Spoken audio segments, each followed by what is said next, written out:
Hey guys, welcome back to the channel. This is a story about what if Naruto finds Kaguya, Otsutsuki and rwby. Before I start, please support for more amazing content and do consider subscribing to my channel and share this video with your friends. This is written by Alejudis and link in description and support writer. Let's start the video. Chapter 1. Volai. Chapter 1. Naruto Uzumaki. rwby. Fragment of the moon. A weary sigh escaped his lips as he stared at the cause of all his world's misery. He had done everything he could and he still failed in preventing her resurrection. An unnatural calm permeated through the air as the red rays of the moon coated the battlefield. Sasuke turned to look at his partner, his brother in all but blood, and for the first time he would admit that he was glad they could stand together again. Throughout their life, he was the only person who could share his pain. A single, crimson eye glowed in the darkness while the other glared ominously in preparation for the final battle, the beginning of the end. Without the other, they stood no chance against Kaguya Otsutsuki, who with her great power hung in the air as she gazed upon the new world set before her. Sasuke breathed deeply. Behind him, Naruto's sun-kissed hair swayed in the evening breeze, a mixture of sweat and blood, dampening his blonde tresses. Naruto's blue eyes looked upon the downed figures of his comrades. Bodies of the deceased and living lay scattered amongst a war-torn battlefield, their minds trapped in an eternal genjutsu. Only Sakura and Kakashi had managed to escape, Sasuke Susanoo protecting them from the infinite Tsukiyomi. This chakra, it's on a completely different level. Sasuke scowled upon seeing Kaguya descend upon the earth. Long white hair fell in waves as the great beauty gazed upon them with the grace of a deity. Two brown horns stuck out from her head, while a third eye lay in the center of her forehead. His gaze moving down, Sasuke could discern her wearing a white high-collared kimono with black tomo-shaped designs running down the center and the edges of her gown. All in all, she looked like nobility, but for Sasuke, her appearance was secondary in regards to something much more sinister.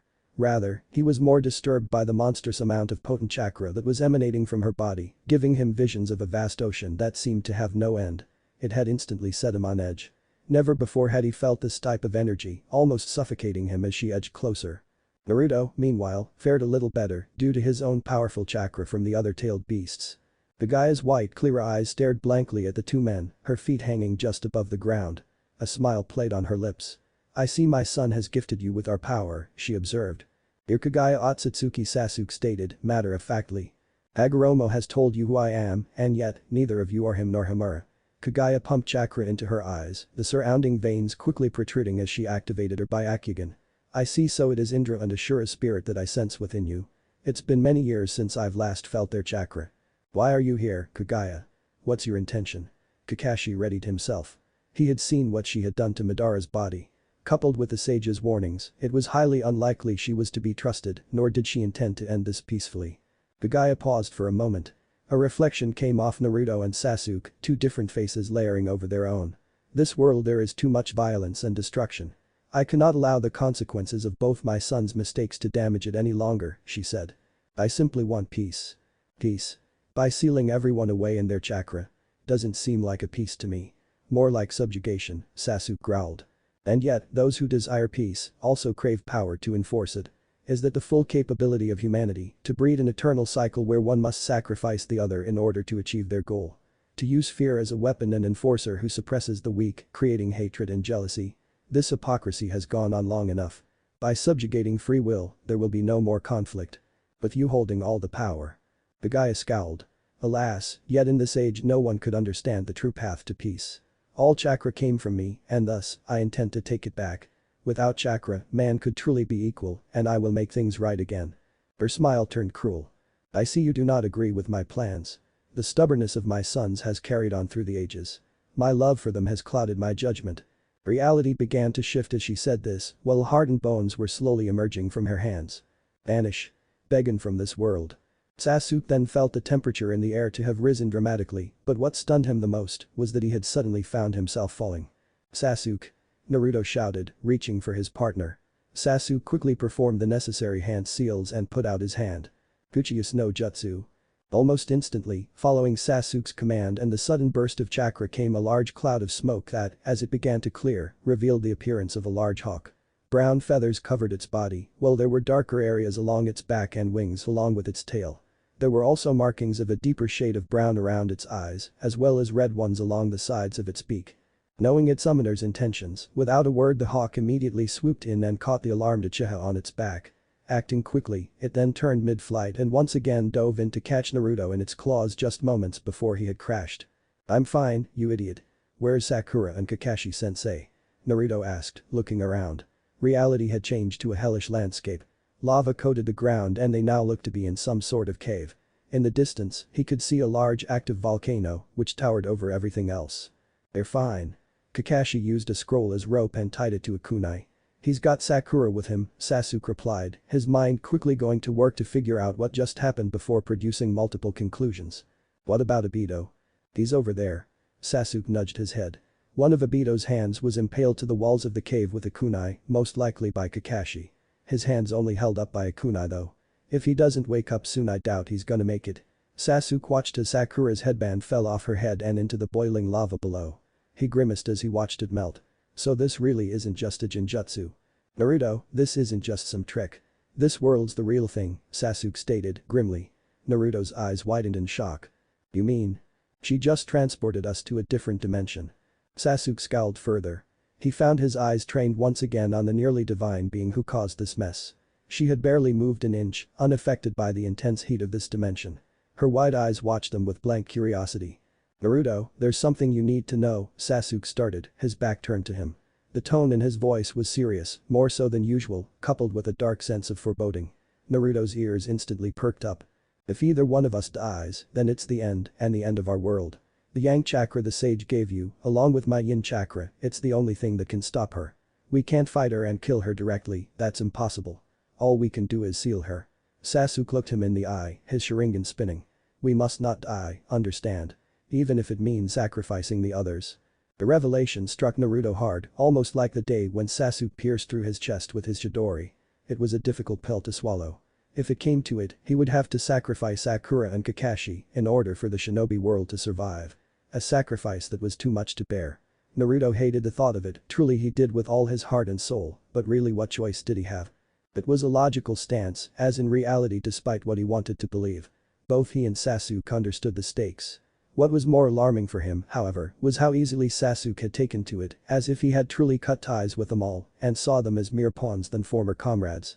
It struck a nerve with him, but for the sake of everyone he pushed the feeling down for the moment. He would be damned if he allowed his emotions to take control and let Kaguya get to his teammates first. "I get it. But just like that time on the bridge, I can't stop myself if my body moves on its own." "HN."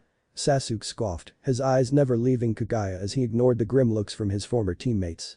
"Just remember what I said."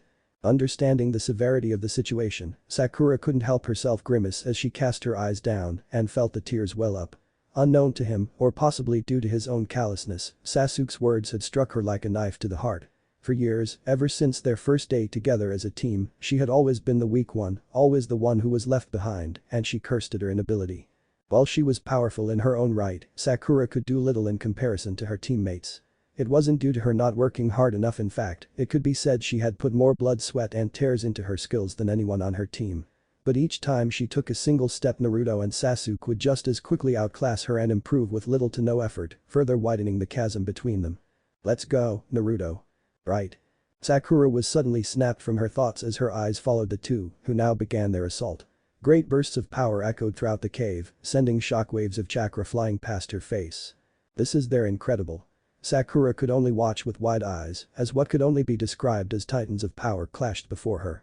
As she continued to observe the battle, the first thing that crossed her mind was that how could a single shinobi possess so much power, but then she stopped herself when she remembered that it was Naruto and Sasuke, two amazing people who she knew were unstoppable together. Naruto's sage chakra combined with the nine tails was breathtaking to watch, his chakra bright and warm like a clear summer's day, while Sasuke's imposing Susanoo moved to end this battle quickly, himself an avatar of swift and cruel justice. During the war, the combined strength of the two shinobi were enough to match a reincarnated Madara with the power of the Ten Tails chakra, almost defeating him in the process. Now, with everyone else trapped in Kaguya's illusion, both Naruto and Sasuke were their world's last hope, the last line of defense against a tyranny that would destroy their very lives in the shinobi world forever. Waves of opposing chakra forced themselves against one another as great winds billowed in response to their power. Naruto clenched his teeth and put out his arm as he attempted to stop Kaguya's charge with a Rasengan, utilizing the full force of his and Kurama's chakra to stop the godlike being. It would prove to be unfruitful, however, as Naruto would feel himself become gradually overwhelmed in the power struggle. Unlike Madara, Kaguya's power was on a completely different level. As the first user of chakra, Kaguya's was far more potent than anything he had ever encountered, and he understood why in their final battle, Hagoromo and Homura could only manage to seal her. Eventually, feeling himself grow weaker and numbness beginning to seep into his outstretched arm, his own strength was unable to handle much more. Naruto's Rasengan was quickly forced back and finally wavered in the exchange, as the rebound effect sent him hurtling into the air, with Sasuke having to shoulder the offensive himself as he made his own attack. It was all for naught, however, when Kaguya, with a burst of her own power, batted away Sasuke and his Susanoo aside like a simple pest. Exerting even more of her chakra, she quickly dissipated the Susanoo and forced a massive explosion of energy, catapulting Sasuke towards the lava below. Sasuke! Naruto screamed, still suffering the effects of Kaguya's power. Damn it, I can't stop. A safe distance away, Naruto's clone had managed to grab hold of Sakura, Kakashi and Obito and quietly slipped away from the battle with the rest of his team. As she and Kakashi watched the exchange, Obito still unconscious, Sakura couldn't help but find herself shocked at the quick turn of events. She had thought that maybe the two would be able to gang up and overwhelm the goddess, but she had overestimated their abilities. Finding it hard to admit, but Sakura could see that Kaguya appeared to be almost too much for the dynamic duo, with the goddess countering everything the two were throwing at her. She felt a knot form in the pit of her stomach. As desperation and hopelessness slowly began to settle in, Sakura realized the situation was quickly turning grim. No, I can still do this. Sakura gritted her teeth and tightened her fists. If this was the end, then she'd be damned if she was going down without a fight. There was movement over the abandoned battlefield, the soft pitter-patter of footsteps tapping against the rocks as a single shinobi raced to his destination. Around him, a vast empty land with no signs of life, everyone he knew being encased in white cocoons as their personalities and individuality were slowly being drained away. Without Kaguya's defeat, they would forever lay trapped under the power of the red moon, its light spread across the world. When he had arrived, the shinobi bowed slightly, despite him being of the same rank as his colleagues. Sorry I'm late, Lord First. Were you able to find anything? The aforementioned first Hokage, Hashirama, shook his head. There's no one here, Lord Fourth. All that's left is the lower half of Madara's body. I see. So without the upper half, is it safe to assume that the threat of Madara is over? But there's something else, something that unsettles me. Either way, it seems Madara has completed his infinite Tsukiyomi, Tobirama cut in. And apparently, those revived with the Ito Tensei are unaffected. My apologies for cutting you off, Lord Fourth. Please, continue. Minato nodded his head in thanks. I was able to cut a part of the god tree to try to free the people trapped in the Genjutsu, but sadly there was no effect. Instead, the tree reacted and provided another layer of protection over itself. I faced a similar reaction as well, Sarutobi, the third Hokage, added. Then there's no other alternative. We need Madara to update us on the situation. Well, it disgusts me to say, but the Ito Tensei may have some good use after all. If we use his lower body as a catalyst, we can revive him and force him to explain everything, Tobirama stated grimly. There was an almost negative reaction to his suggestion, but the two other Hokage relented, as there was some logic to his plan. Without Madara, they had no knowledge of the Genjutsu or the means to stop it. They maybe had some information from what they had gathered during the war with Akatsuki, but it wasn't enough to put to use. In addition, none of them possessed a Rinnegan, thus they were truly in the deep end without any of the required materials. No, brother. I do not support this. To use the Ito Tensei requires a living sacrifice. We will not sacrifice a valuable life from this generation to repair the errors of our time. We will find another way. Hashirama said, a fire burning in his eyes. Tobirama frowned, shaking his head. His beloved older brother had always been stubborn to a fault. Whenever life presented him with a choice, he would always choose the one that would benefit those he cared about the most. While Tobirama would admit he himself was more pragmatic, choosing to look into the long term and improve the lives of the next generation, his brother would always live in the present, never minding the past or the future. It's what set him apart from the rest of the shinobi and how he was the closest of his time to achieve true peace.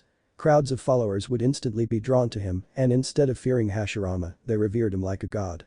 His scowl then turned into a soft smile, evoking a memory of the time when the shinobi of the world stood to follow the leadership of a certain blonde-haired individual. That boy, he was truly a splitting image of his brother. Maybe the Kikbizunchi would be the one to achieve his dream. While momentarily lost in his thoughts, Tobirama was left unprepared when a sudden, large burst of energy spewed from Madara's remains. Feeling the air grow thicker, like the coming of a storm, he could do little to prepare himself as his head snapped to the source, eyes widening in astonishment. What was happening? Did Madara have another fail-safe in case he failed? He looked at Hashirama, who had taken a step back from the corpse and watched as a torrent of energy swirled around it before suddenly gaining form. "You are truly like my youngest son, Hashirama Senju. Why you must be. My name is Hagoromo. You may know me as the Sage of Six Paths." There was a stunned silence. The Sage of Six Paths, the father of the ninja world. Staring into a set of eyes that had been held in the same regard as the wielder itself, they could only feel themselves become overcome with a sense of awe. This was the man who had founded their very way of life. No words could properly describe his sheer contribution to their history, the closest description being the god of shinobi. He was garbed in a white full-length kimono with 6 magatama patterned around a high collar. Beneath the collar, a necklace also made up of 6 magatama lay around his neck. On his face, a pair of horn-like protrusions extended from either side of his forehead, with something resembling a rinnegan residing between the two odd appendages. His legs were folded underneath him as he floated above the ground, balanced by the sheer force of his legendary chakra. Hagoromo had a somber look about him. "Unfortunately, I have not come to bear the brightest news to you all. It seems a great tragedy has occurred, something which I could not have foreseen." That brought about an alarmed reaction. "What do you mean? What's happened to them, Lord Sage?" "I fear the worst is upon us. I had felt a shift when I arrived. My mother has killed the ones who had accompanied Naruto and Sasuke. Their resistance and the power I have gifted them has forced her to make a change to her plans. She has now chosen to eliminate them rather than simply steal their chakra." Minato's eyes widened in shock. That meant Kakashi and Sakura. "What about Obito? Is he still alive?" Hagoromo closed his eyes. A great amount of emotion swirled within him, feelings of loss and grief. Though he did not show it, he could relate with the blonde-haired man, knowing what it was like to lose the ones you love. Maybe it was time to initiate that. "He has also failed against my mother in battle. Naruto and Sasuke are the only ones left, though I fear not for much longer," he sadly revealed. The news had hit him like a wave. His mind raced as he tried to think of a plan to prevent the inevitable but ominous conclusion. Not only was he doing this for the world, but also as a father, and he was not going to fail Naruto again. Minato scrunched his face in concentration, focusing on whatever he could think to do to help his son. "Lord Sage, would there be a way to hide Naruto and his friend from Kaguya for the time being, until they are ready at least?" Hagoromo had a pensive look as he nodded. "Yes, there is a way to avert this. I will weave the signs for the jutsu, but it will require a vast amount of chakra which I do not have." His eyes narrowed. "There is very little time. I ask you to just do as I say." Their battered, bruised bodies throbbed all over. They had been fighting for hours now, and that was without including the 2 days of non-stop fighting they had during the war. During the battle, there were times when Sasuke had to hold back and control his former friend, whose heart was filled to the brim with rage over losing the ones he had loved the most. If he had not stopped him, then Naruto would have been left to the same fate as the rest of them, dooming everyone to a life without hope. Slowly, flakes of white snow fell from the sky, blanketing the ground in a white carpet. No longer were they in the hellish dimension Kaguya had sent them to initially. Rather, they were now in the opposite. This new world was filled with vast fields of ice, which peaked with frozen canyons and mountains that covered the land. Thick gray clouds layered over the sky like a mother protecting her young, shielding the earth from sunlight. "Naruto, how much chakra do you have left?" Sasuke panted, his breath coming out in white puffs as he spoke. He was running on fumes, his right eye already having reverted back to its original dark onyx color. Naruto didn't fare much better, however, as he looked like he was ready to collapse. But luckily, his 6th-path Sage mode was still active, the yellow chakra emanating from his body like flickering flames. "I can still go on, exhausted as hell, but I ain't done yet.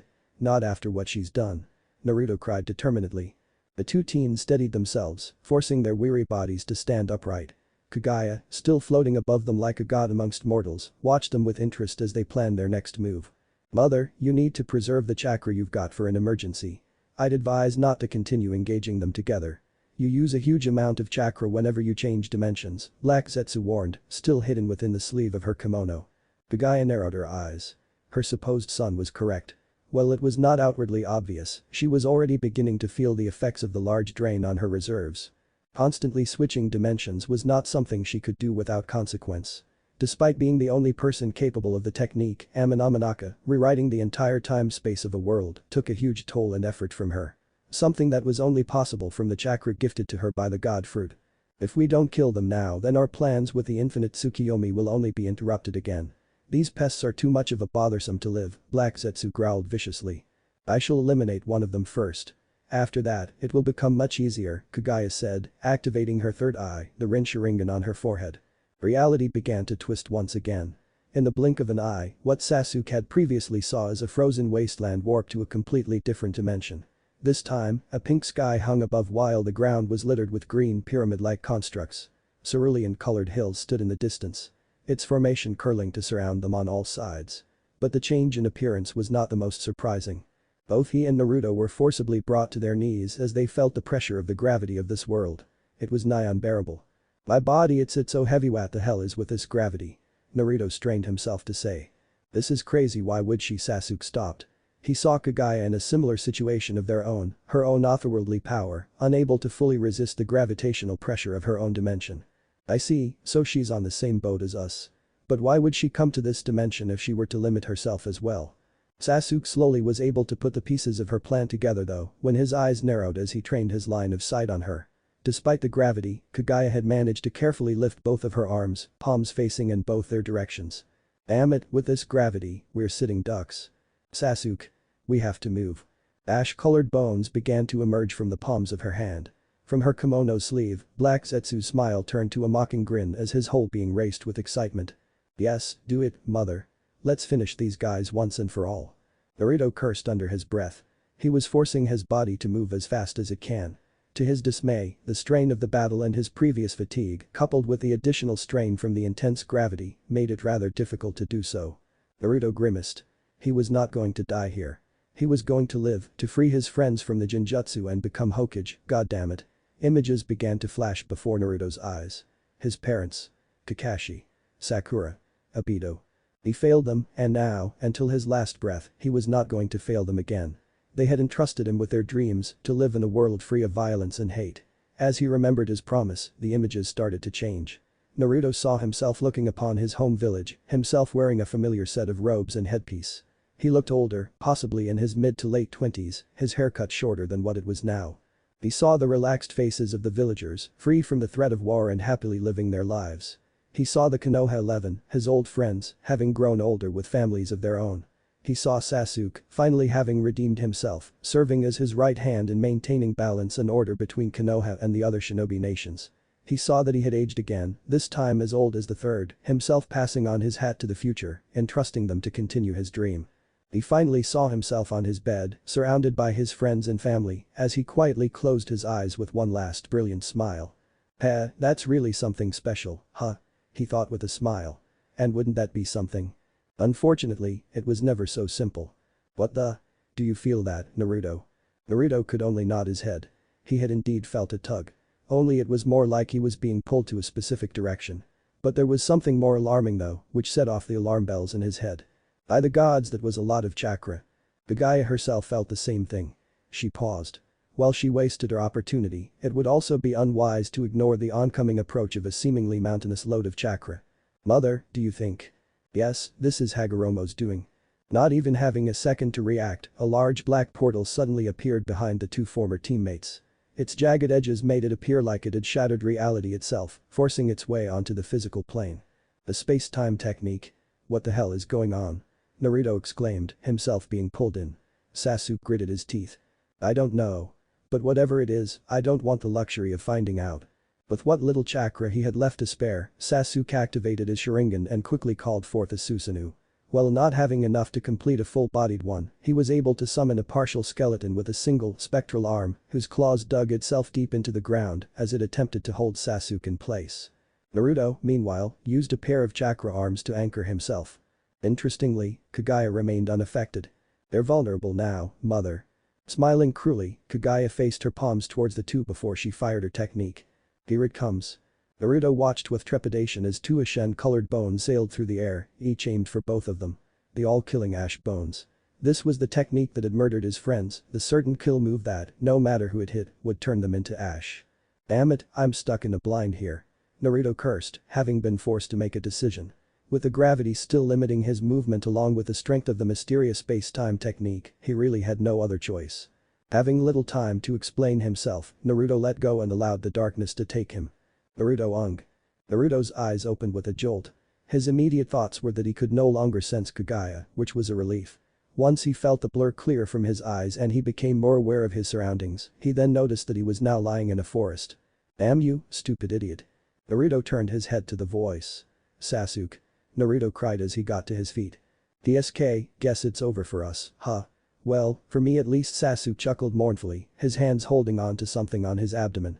Naruto, though, simply grinned, failing to see what was happening. Ah, don't you worry, you crybaby. Kaguya isn't around for now, so you'll be just fine after I give you some of my chakra, Naruto said as he stopped and kneeled down to touch Sasuke. He quickly pulled his hand back, like he had been burned, when he saw the party had just touched turned to dust. Upon seeing the desolate state of his friend, Naruto's eyes widened dramatically. However, it wasn't until he saw the long gray rod sticking out of Sasuke's stomach did he feel his heart stand still. Sasuke were. While upon first glance he looked fine, in reality Sasuke was just barely hanging on to life. When Naruto had entered the space-time portal, Sasuke had a lapse in concentration as he tried to save the blonde. This would prove to be his downfall. With his attention divided between saving his friend or facing certain death from Kaguya's all-killing ash bones, in addition to having only a moment to decide, he had acted on instinct and done what he thought was now impossible for him. That's why you're an ID, he paused. Ah, forget it.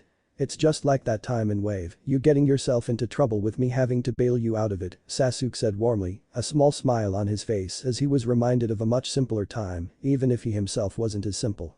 Sasuke then groaned, his smile quickly vanishing and turning into a frown. He furrowed his brows. Now definitely wasn't the time for talk. He had one last mission to do, after all. With his force of will and his own half of the sage's chakra, he had managed to slow the progress of decay somewhat, but it was still inevitable. Certified genius that he was, there was nothing he could do or ever could be done. Kaguya Otsutsuki's power was absolute. Sasuke Uchiha was going to die this day. There was no doubt about that. Listen, Naruto, there's something I need you to do. I need you to take both of my eyes. Do it quickly. They are one of the only things that can stop Kaguya. Without it, there's nothing in this world that could stop the infinite Tsukiyomi. Naruto, his mind having been shocked beyond comparison, could only stare dumbly at his dying friend as tears began to leak from his eyes. Naruto. Are you listening?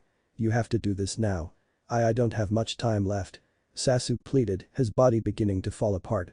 His legs were already degrading at a much faster rate than before, the first parts of his body to go. Snapping out of his stupor, Naruto quickly wiped his eyes before nodding his head. Moments later, an inhuman scream rang throughout the forest, a voice full of pain and agony that haunted the very hearts of those who heard it. It was the cry of a broken soul who had lived a very misguided life. Blinded by his thirst for revenge, he had lived as a shadow of his former self, who, now within moments of his death, realized that his life had taken the wrong path. When Naruto had finished, a pair of different colored eyes rested in his palm, Sasuke Sharingan and Rinnegan. Blood dripped from his fingers tips as he held them. He was not a medical nin like Sakura, therefore he had neither prior training nor preparation for this. In addition, he didn't have any anesthetic, so he had to bottle up his emotions when he was performing the procedure, ignoring the pain he knew his friend was going through. With his other hand, Naruto pulled a small scroll out from a pouch on his hip. He then hesitantly sealed the objects within the scroll before kneeling down to his friend. There, it's done, Naruto said softly, almost tenderly. Sasuke, meanwhile, was a mess. His breathing was heavy, and blood poured from where his eyes had been, his eyelids now closed. Sweat also dripped from his brow from the pain.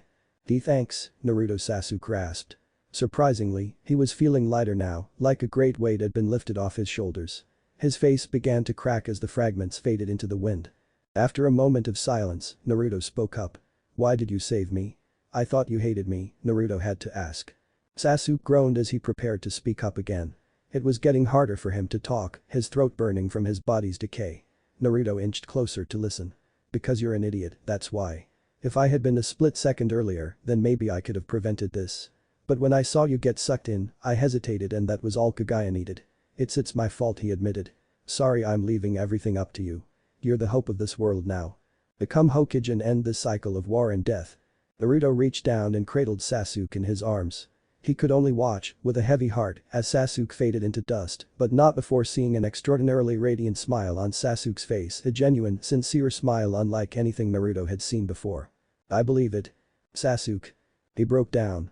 Naruto could not stop himself now.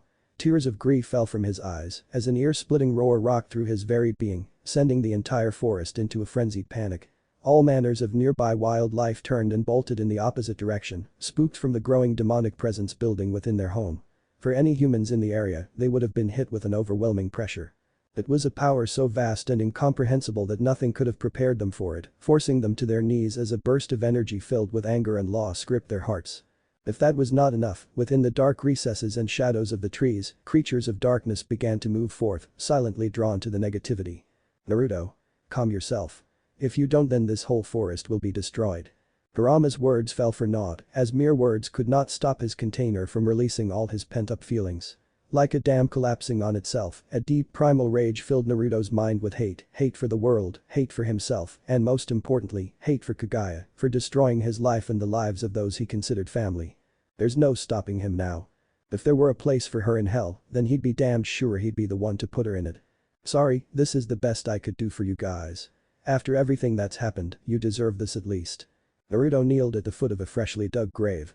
Although there had been nothing buried there, it served more as a symbol in memory of his deceased friends. Just like Jiraiya's grave, it was a small monument with a single rock inscribed with the symbol of Konoha. Sasuke's sword sat on top of the rock, unsheathed as Naruto had decided he would find no use for it during his journey. A fresh collection of carefully selected flowers sat at the front of the grave, having been hand-picked by Naruto himself to signify each of his teammates. A rose for Sakura, whose sisterly love and kindness would never be forgotten. An iris for Kakashi, whose loyalty and honor to his village was unmatched.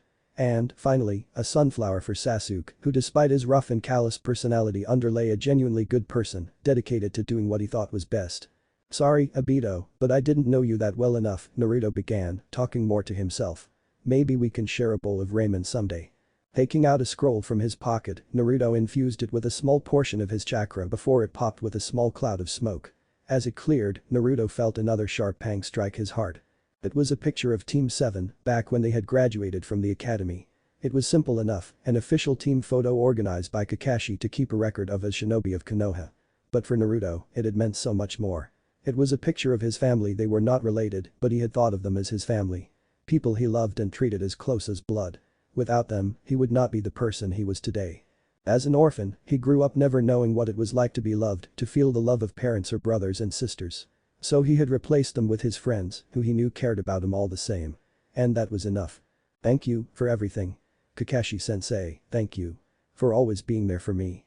You and Iruka-sensei were like the fathers I've never had, and even though you tried so hard to keep all of us together, Naruto made an apologetic grin and rubbed the back of his head, being reminded of a certain Ichiha. Sometimes we get a few bad eggs in the group. Sakura, I may have loved you differently before, but I think I understand what love means now. My feelings evolved into something much more special, and I feel like it's how we became closer. I never knew what it was like to have a sister or girlfriend, but since meeting you, it didn't matter. You were always there for me, and you always watched my back. And both of us tried to make each other happy no matter what. So thanks, Sakura. I'll always love you. His eyes then shifted slightly to look at the sunflower, his fists tightening. You know, I never got the chance to beat some sense into you for leaving us like that. You know how worried you made all of us. You were my brother. Naruto screamed, unable to stop the wetness in his eyes again. We almost lost you. We were ordered by the village to kill you on sight. Tu wouldn't let that happen. I couldn't. But the path you chose, it was somewhere where I couldn't follow, and you almost left me with no choice, Naruto lamented. He wiped his eyes. But it doesn't matter now, right? I'm still alive while you moved on. It's funny. I'm the last one in our family now, just like you had been the last Uchiha. Funny, huh, how things turn out that way, am I right, Sasuke? Naruto snorted, a sad smile slowly forming on his lips. He then picked himself up and turned his back to the grave, looking up at the sky. A new day had dawned, now that he mentioned it. Naruto realized that today was October 10. He chuckled mirthlessly, as if he had just heard the punchline of a really bad joke. It seems like Kaguya was not done beating him to the ground just yet, like she was cursing his very existence. Adding to what was already a long list of personal tragedies that had occurred on this day, the deaths of his teammates further desecrated and added to what was, for him, one of the saddest days of his life. October 10. It was the day when Kurama attacked Konoha. The day his parents died. The day the Nine Tails was sealed within him after his parents' loving sacrifice. And now, years later, the day that Team 7 died. A day he'd like to forget, even though it was the day, many years ago, when a certain blonde-haired Uzumaki was born. There was a reason why Naruto hated his birthday. I'll make things right, I promise. And you know me, Naruto said, clutching his heart. Even though his face didn't show it, inwardly he was holding back a great torrent of emotion, trying to fight back the crippling loneliness that had plagued him for so long. The scars would haunt him for the rest of his life. I never go back on my word. It's my ninja way. Chapter 2. Volai. Chapter 2. A Budding Rose. 6 months later. With a flick of his wrist the knife dug deep into the Grimm's skull. Blood oozed from the wound as the creature let out a shriek before it collapsed, its body evaporating into a black mist. These guys just won't let up, eh Kurama? HMPH, they are pitiful compared to your old enemies. At this rate you won't be needing my chakra at all. Ah, don't say that. She's still around, I just know it. There was a dangerous glint in Naruto's eyes as he said that. As much as he tried to forget, he would forever remember the hate and despair that fueled his body for the first few months after his friends' deaths.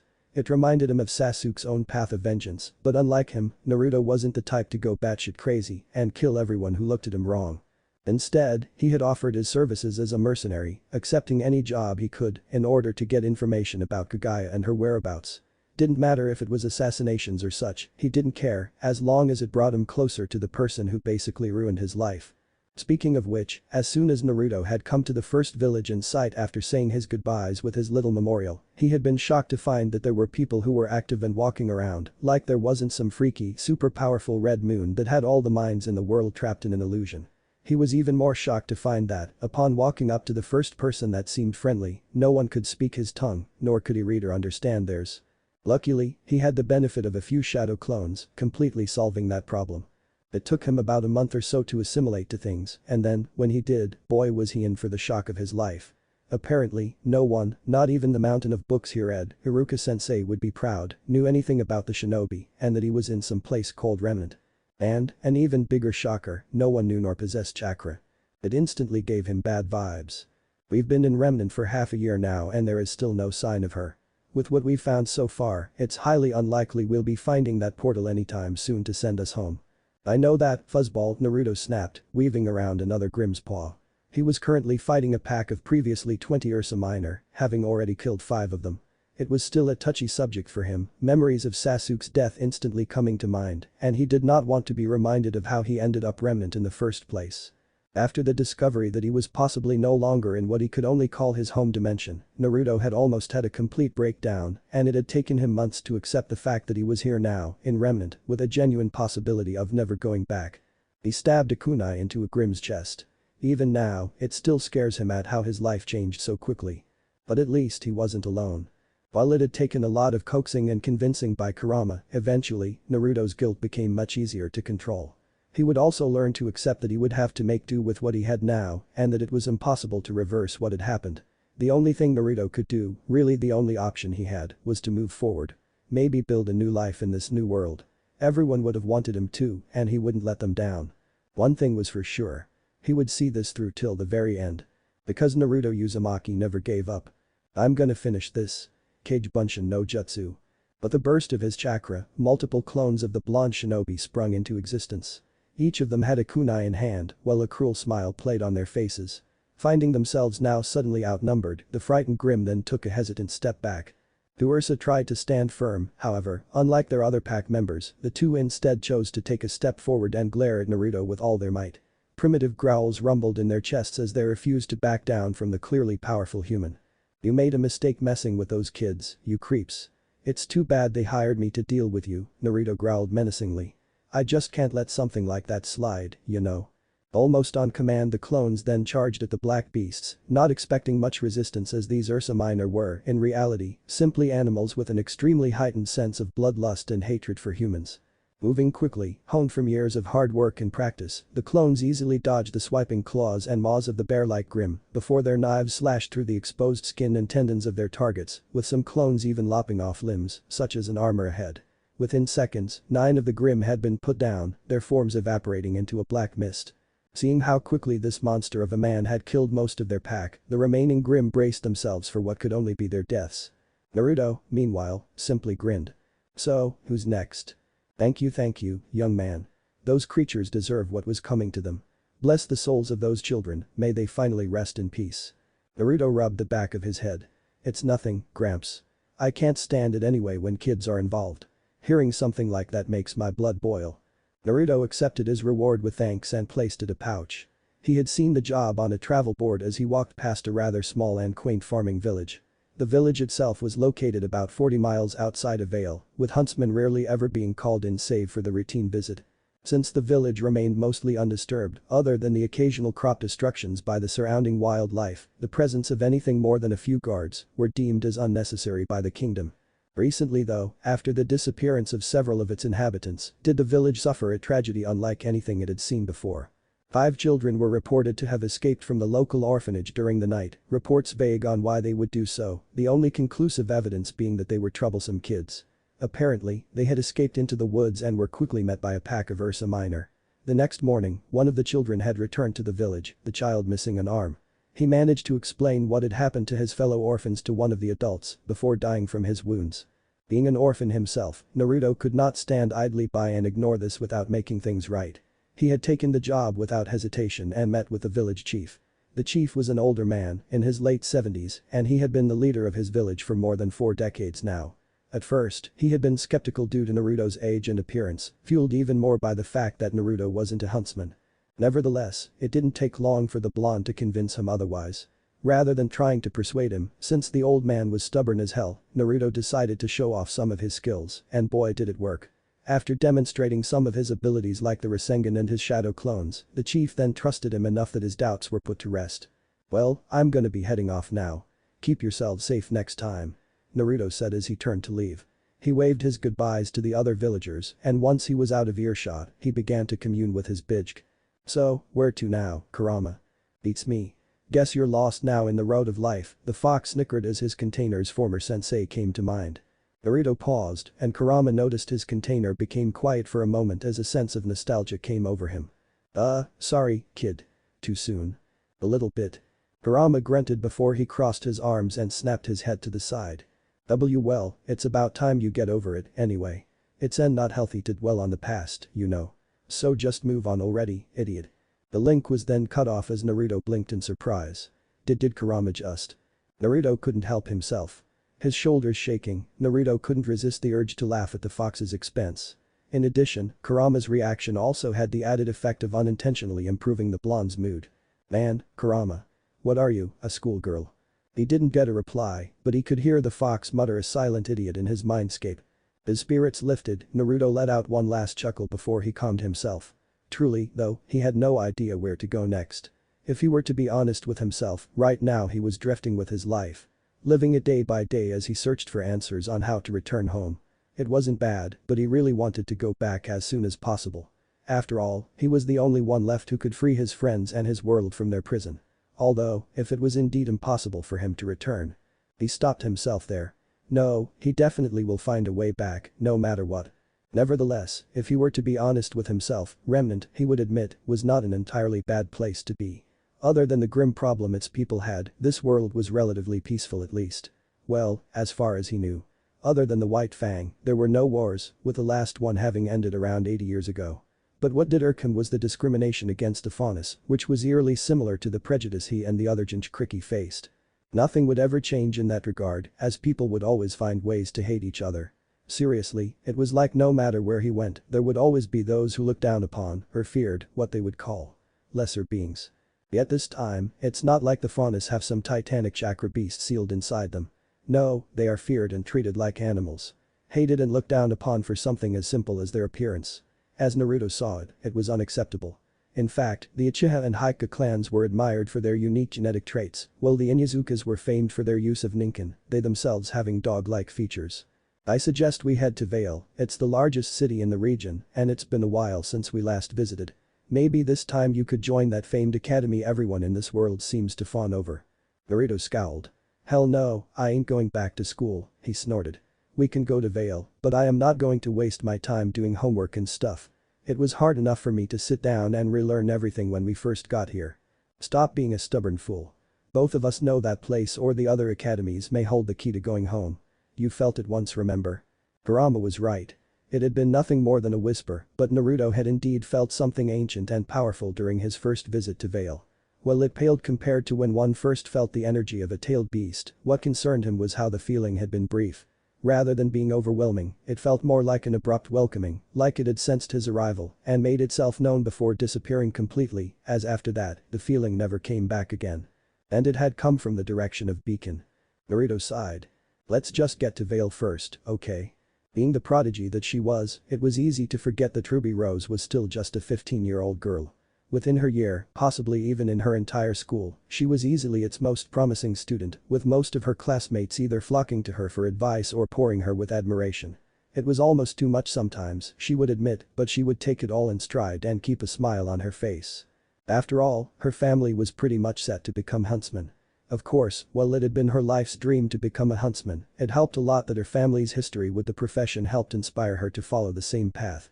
Her father and mother had been one, and her uncle was one too. In addition, her older sister would be enrolling in what she thought was the best huntsman school in the world, and she'd be dead straight to follow her in the future. Fortunately, it seemed that luck would be on her side. In a quiet street located at the heart of Vale's business district, looks of fear and shock were directed towards five figures as they casually strolled into one of the stores. As ordered, rather than walking together as a group, the four of the men flanked a rather attractive young man who stood at the forefront with a smug and confident look on his face. Unlike his accomplices, a set of slanted dark green eyes glinted with poise, and it was obvious he wore some makeup as black eyeliner traced the man's visible left eye, while his long bangs covered his right eye. As befitting of someone who thought highly of himself, the man was dressed like he had just finished with an important business function, his red-lined white suit and black pants and shoes, looking as sleek and fresh like it was recently purchased. To further accentuate his already gentlemanly facade, the man also wore a small gray scarf, black gloves with buckled sleeves, and a small bowler hat with a small feather tucked into its red band that sat atop his bright orange hair. Looking at the collection of dust crystals on offer in a glass case, Roman pulled out the cigar that hung on his mouth. "Do you have any idea how hard it is to find a dust shop this late?" Roman spoke rather calmly. One of his accomplices then pulled out a gun and aimed it at the aged shopkeeper. The old man had his hands up, frightened. "Please, just take my lien and leave." Roman chuckled. "Calm down, we're not here for your money." He turned to his subordinates, the look on his face commanding. "Grab the dust." Without a word, the group of four went to work. "Crystals," one of them commanded. He pointed down to the crystals in the glass case before his finger moved up to the shopkeeper. "Move it, old man." Meanwhile, with her attention drawn to the magazine she was reading along with the music blaring from her headphones, a girl with black hair and silver eyes failed to notice the commotion around her. Despite what other people think, the girl was known for having her own distinct sense of style, reminiscent of a certain fairy tale, as the girl wore a red hooded cloak that was fastened to her shoulder by cross-shaped pins. Underneath her cloak was a thick long-sleeved black blouse with a black waist cincher with red lacing up the front. Accompanying the girl's blouse was a black skirt with red trim, with her personal emblem appearing as a large silver brooch pinned to a black belt that slung around her hips, with the belt also carrying a pouch and some ammunition. A pair of thick black stockings and black red-trimmed combat boots with red soles and laces finished her look, and if one were to describe her appearance, many would say that she had the opposite silhouette of Little Red Riding Hood, a view that was similarly shared with others. Further adding to that was the fact that Ruby was also very cute. Since today had been one of her off days, she had decided that a visit to Vale would be a nice change of pace, since things could get bland and repetitive sometimes on patch. When she arrived at the city, her first stop was at a local dust store named From Dusk Till Dawn, the same shop she was currently browsing at. Spotting Ruby reading at the back along the magazine and comic section, one of Roman's accomplices unsheathed a sword and pointed it at the teen. "Alright kid, put your hands where I can see 'em." Receiving no reaction, the man grit his teeth. "Hey. I said hands in the air. You want me to rough you up some, huh little girl?" He forcefully pulled on Ruby's shoulder to turn her around. "Huh?" The man pointed to his ears, signaling her headphones. Following what he meant, Ruby then took off the accessory. "Yes. I said, put your hands in the air before we dispose of you permanently." Ruby turned her head to the side. "Are you robbing this store? What does it look like?" "Oh." Back with Roman, he was calmly relaxing in the store, leaning over a glass counter as he pondered over his little group's recent activities. Cinder had been especially quiet as of late, the last contact they had being when she had ordered Roman to start collecting dust for their operation. The request had been strange, but after learning of what it entailed for their future and the massive effect it would have on the people of Vale, he gladly undertook the task. Besides, it wasn't every day he was in on an operation this big. Roman smiled dangerously. And the best part was, not even a single person outside of them had a clue. Ah. Roman ignored the body flying past him. He sighed. Just great. And everything was going so swimmingly, too. He looked to one of his men who ran up to him before nudging his head. On command, his henchman nodded before pulling out a rather plain-looking handgun. "You're gonna get it now, kid." "Oh yeah? Try me." Activating her semblance, Ruby felt the rush of her aura flow through her before the teen shot off like a bullet, kicking her target in the chest. The force of the hit sent the man tumbling in the air before he crashed through the window of the store and into the middle of the street. "That's what you get, jerk," Ruby said as she pulled out her weapon. Crescent Rose sprung to life as the weapon began to unfold from its inactive state, forming into an extremely large and highly customized scythe. Ruby smiled as she hoisted the oversized scythe onto her shoulders. To others, Crescent Rose may have looked heavy, the weapon easily standing taller than its wielder, but it did little to deter Ruby from twirling it around her body with expert ease despite her smaller stature. While she was by no means a scythe master, she had her Uncle Crow to attest to that, she was still no slouch when it came to her favorite weapon. Seeing how this little girl manhandled one of his men, Roman curled his lip in disdain. He was definitely not amused. How could these thugs lose to a kid? For goodness sake, this was what he got after paying good money for them. Okay, get her. Sensing their boss's displeasure, the rest of the thugs quickly rushed outside to subdue the girl who had put a dent in their plans. Their weapons drawn, 3 were armed with swords, while the last one, the same one who had crashed into the street, held an automatic machine gun. One of the sword-wielding thugs attempted to cut into Ruby, but she easily dodged the strike as she dug the blade of her scythe into the ground before pushing against her weapon, allowing her to lift her body above her opponent's reach. As she gained momentum, Ruby began to twirl in the air and perform 2 full body spins before smacking her foot against the thug's face, knocking him out.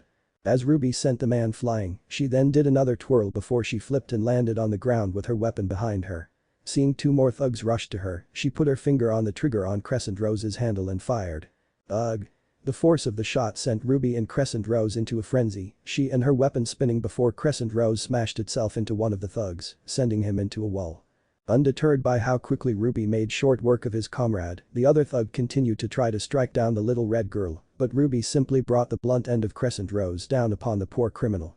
The man could only gasp as he suddenly found himself lying on the ground, his body pinned by something heavy and his vision fading after being smacked hard by the oversized scythe in the abdomen. "That takes care of them," Ruby said, failing to notice that the last of Roman's thugs had managed to sneak behind her. He brought his machine gun up, ready to unload onto the unsuspecting girl. "I wouldn't do that if I were you." The thug then felt a fist smash into his face. Huh? Ruby blinked, turning to look at the sound. Instead of what she thought was a huntsman, she saw a tall, blonde-haired teen roughly a few years older than her stand above the downed criminal. "And that takes care of him." Naruto grinned, amused at his own joke. "You okay, little lady?" "You yeah." Ruby blushed. She wasn't used to people calling her that. While the 2 teens relished in their victory, Roman could only look at his accomplices, rolling his eyes in annoyance. Seriously? That just happened. He could feel a headache coming on. "You guys were worth every cent." "Truly, you were," he finally said, sarcasm laced in his tone. Roman took the cigar out of his mouth and blew one last puff of smoke. "Well, Red, I think we can all say it's been an eventful evening. And as much as I'd love to stick around, I'm afraid this." He brought his cane up and aimed it at Ruby. "Is where we part ways. Look out." Naruto dashed to push Ruby out of the way. Having sensed the danger beforehand, they both narrowly avoided Roman's explosive as it blew up the section of the street where Ruby had been standing. With his eyes widening slightly, Roman was surprised at the speed the blonde had displayed. "He's fast," must be his semblance, but no time to think about that now. Roman thought as he made his getaway. Picking themselves up from the ground, Naruto and Ruby's eyes returned to the spot where they had seen Roman. Shocked to find he was no longer there, their eyes quickly darted around as they tried to find the slippery criminal. "There!" Naruto cried, his finger pointing at the man who was now 3/4 up a ladder along the side of a building nearby. The sounds of sirens could be heard in the background, the 2 of them figuring that the police were on their way. "A bit late," he would admit. "You okay if I go after him?" Ruby asked the old shopkeeper, who had stepped outside to witness the commotion. The old man could only mutter a frightened yes before Ruby took off, Naruto in tow. Once Roman had made it to the roof, he only had a few seconds to make it to the other side before the 2 teens had managed to catch up to him. "Hey, get back here." Naruto shouted as he pulled out a kunai. Roman stopped, his back turned to them. He began muttering in a hushed voice. "You guys are persistent. Annoyingly so." He frowned. "Yeah, well, I don't give up easy," Naruto snapped back. "Indeed," was Roman's own reply before a bullhead burst into view, having flown up from Roman's side of the building. As the side door to the VTOL opened, Roman jumped into the plane and quickly climbed in. "End of the line, kids." Roman cried with a cool smirk on his face. Digging into his pocket, he then pulled out a red crystal before tossing it back to the rooftop and aiming at it with his cane. As the crystal scrambled along their feet, both Ruby and Naruto realized what Roman had in store for them. "Oh, shy," Naruto said before he saw a flash of yellow appear in front of his shot hitting the mark. Roman felt pleased with himself when he saw an explosion engulf the rooftop. Knowing that that was the end of them and that there was no way that those two could have survived the blast from point-blank range, Roman was about to take a seat before he scowled when he saw the smoke began to clear out. Instead of a display of scrambled weapons and gore, in its place, Roman saw another blonde-haired figure who had shielded the teens from the explosion with some sort of protective energy shield. The figure had been a strikingly beautiful middle-aged woman who, despite her age, had a very curvaceous and youthful figure. Light blonde hair was tied back in a bun with a curl hanging down the right side of her face. The woman wore a white long-sleeved pleated top with a wide keyhole neckline that exposed some of her cleavage and a black high-waisted pencil skirt with bronze buttons and black-brown stockings. A black cape hung on her shoulders, the inside of it being purple, and the cut of the cape stylized in a way that the tail end finished in flames and arrows, with a row of diamond-shaped bronze beads on the back. Above the line of beads appeared an emblem of a tiara, which looked to be a personal symbol. Bright green eyes that matched her earrings and the pendant on her collar stared calmly at the bullhead as Glinda adjusted her glasses. To her relief, she had arrived just in time to prevent what most likely would have been a fiery end to these children. Opting not to waste another second, Glinda brought her hand back before swiping it across her body, unleashing flashes of purple light that struck the hovering Vtol. "Ah!" Roman cried as he was quickly losing his balance aboard the plane. That blonde-haired witch was going to make this plane crash. Roman growled as he forced his way through the cockpit. Upon seeing the pilot, Roman was slightly surprised to see the person who had been piloting the bullhead. Speak of the devil and she'll appear, right? He pushed those thoughts aside for now. "We've got a huntress." Roman had to shout above the various beeps and blaring sounds, warning the pilot that the bullhead couldn't take much more punishment. Handing the Vtol's control lever over to him, the pilot then hastily stood and made her way to the opening on the side of the plane.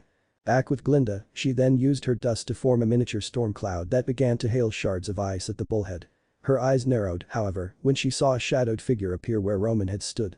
Her face was obscured, but Glinda could make out a fiery red dress in the darkness. Who could that be? Glinda thought before she had to shield herself from what was a blast of fire. Sparks flew across her shield with some of it landing on the ground around her. Seeing the area she was standing on suddenly start to light up, Glinda realized that she only had a split second to react. With no other choice, Glinda was forced onto the defensive as she quickly jumped out of the way and barely avoided what was a miniature explosion. Whoever she was, Glinda could tell her opponent was powerful, no doubt about that. Having been standing in the background this whole time, Naruto's fists tightened as he grit his teeth. Clearly, he could see that Roman and his new companion were going to get away. Seeing no other choice, his hands moved into a familiar hand sign. Page Bunshin no Jutsu. As he summoned his clones, each of them coming into existence in a puff of smoke, Naruto immediately grabbed one of the clones' legs with the others following suit. "Alright guys. Grab a hold of that thing and don't let go." Naruto ordered as he began to twirl his clone around, his legs now dangling in front of him. As more of his copies joined him, the clones then began to form a chain as they linked themselves together, acting as rope in order to stop the bullhead from flying off. When they were ready, the clones then grabbed onto the wing of the bullhead, holding it in place. Seeing the spectacle before them, all those who were present couldn't help but widen their eyes in astonishment. This boy could make copies of himself. Not only that, but they looked to be corporeal. But that wasn't the most shocking thing. Instead, they were surprised at the sheer number of clones the blonde had made. Right now, the boy had about 20 or so of them under his command, almost like a small army, and when he had summoned them he didn't even appear fazed. And what was that shout? Did he have to use a command in order to use his semblance? So many questions, but one thing was for sure, this boy's potential was limitless. What kind of overpowered ability is that where one person had the potential to possibly create an entire army? In the shadows, Cinder smirked. The blonde had definitely caught her interest. She would like to hear about this as well.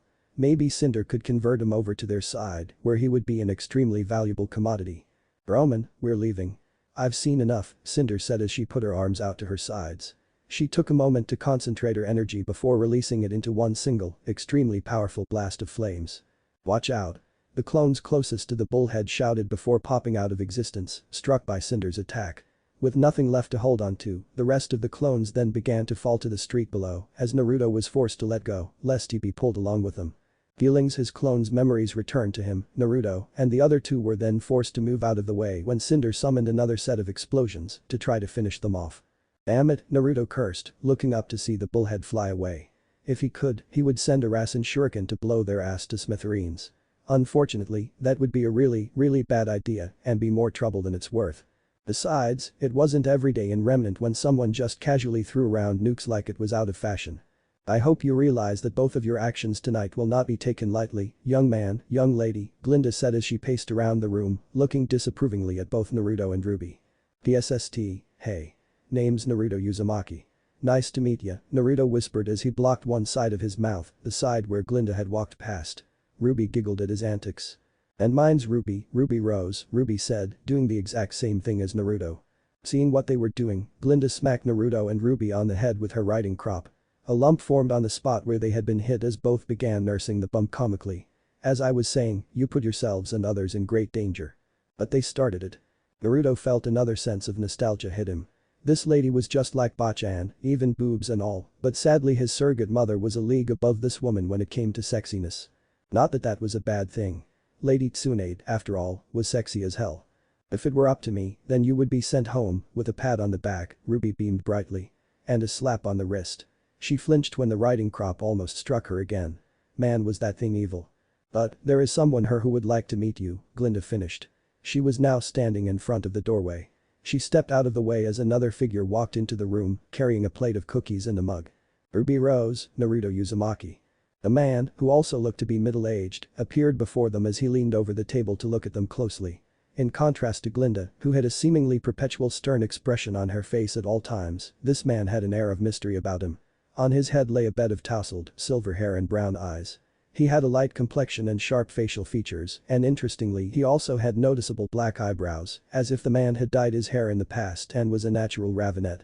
The man wore a pair of shaded glass spectacles, and a small purple cross-shaped pin hung on the cowl around his neck, while his outfit mainly consisted of an unzipped black suit over a button vest and green shirt. Black trouser shoes and long dark green pants finished his appearance. In addition, the man seemed to sport a cane, but as he walked in both Naruto and Ruby noticed that he didn't have any visible issues with mobility, figuring then that it might just be an accessory. Osmond took a good long look of both of them closely. You, he addressed Ruby. Have silver eyes, he observed before he switched over to Naruto. And you, have marks that look like whiskers, like a fox. Maybe even one with 9 tails. The last part had come like a whisper, almost otherworldly actually, and Naruto wasn't sure if it had come out of this man's mouth. Either way, Naruto had picked it up quite easily and simply narrowed his eyes, not showing much more of a reaction. If he did, then that would be very bad news and possibly confirm whatever he, or whoever was watching, was thinking. Did this guy know? So, Osmond interrupted. Where did you learn to do this? Osmond asked, head nudging to the screen Glinda was holding. Videos of the fight from earlier replayed on the screen. Signal Academy. Taught by a huntsman called Jiraiya. Osmond raised an eyebrow. Jiraiya. Never heard of that name before. And who is Jiraiya? Pardon me for asking, but I've never heard of him before. He's my godfather. Naruto was prepared for questions like this. But he died when I was 15. He taught me everything that I knew. I see, and where did he train? He learned most of his skills outside the kingdoms. He never went to a formal academy, was mainly self-taught and apprenticed by some old huntsman who he never told me his name.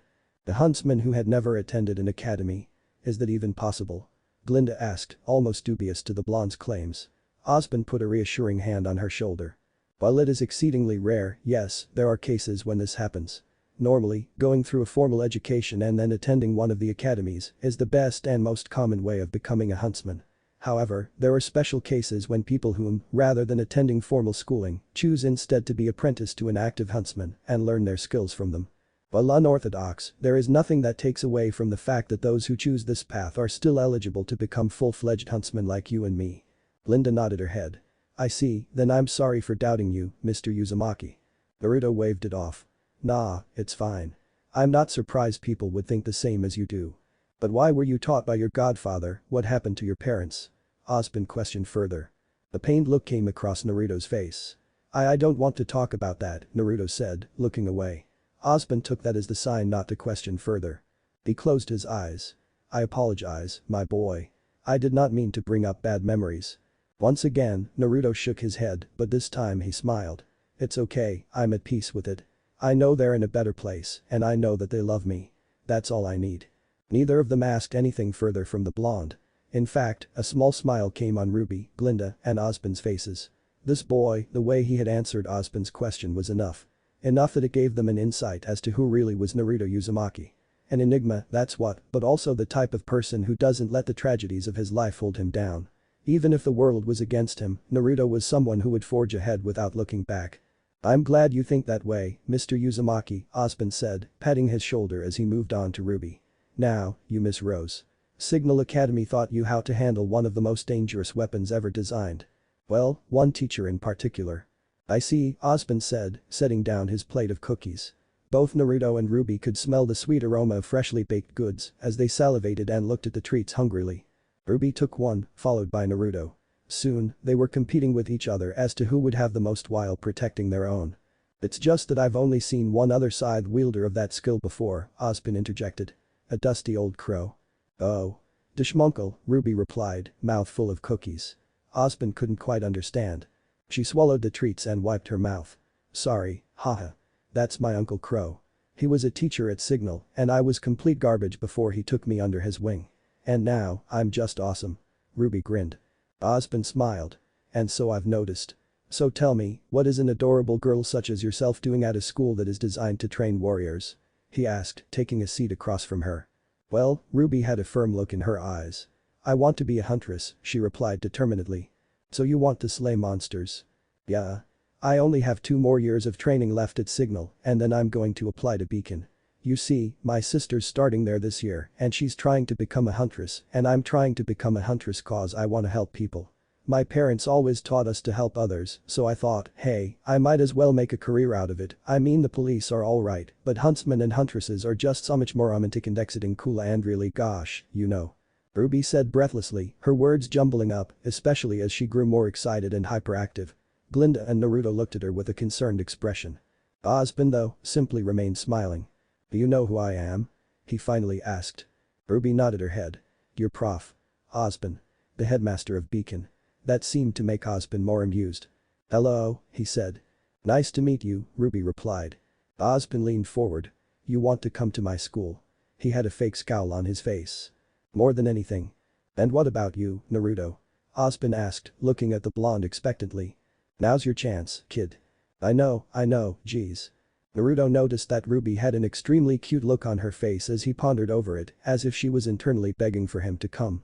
Her eyes were big and bright and she had her hands cupped together as if she were praying, pleading to whatever god was listening to make him come to Beacon. Naruto blushed. She really wanted him to join her that much, huh? And geez, those puppy eyes were dangerous. Especially coming from a cute girl like Ruby. You could even classify them as a weapon. Feeling like he now had no other choice, the blonde sighed before shrugging his shoulders. I wouldn't mind. Osbin looked at Glinda, who simply rolled her eyes and turned her head away with an HMPH. Well okay, Osbin said, smiling the whole time, charmed by the boundless energy and cheerfulness of one Ruby Rose. Naruto, nonetheless, had a huge grin grow on his face as he gave her a thumbs up. It surely was going to be an interesting year at Beacon. Cinder stepped into the barren wasteland of her lady's domain.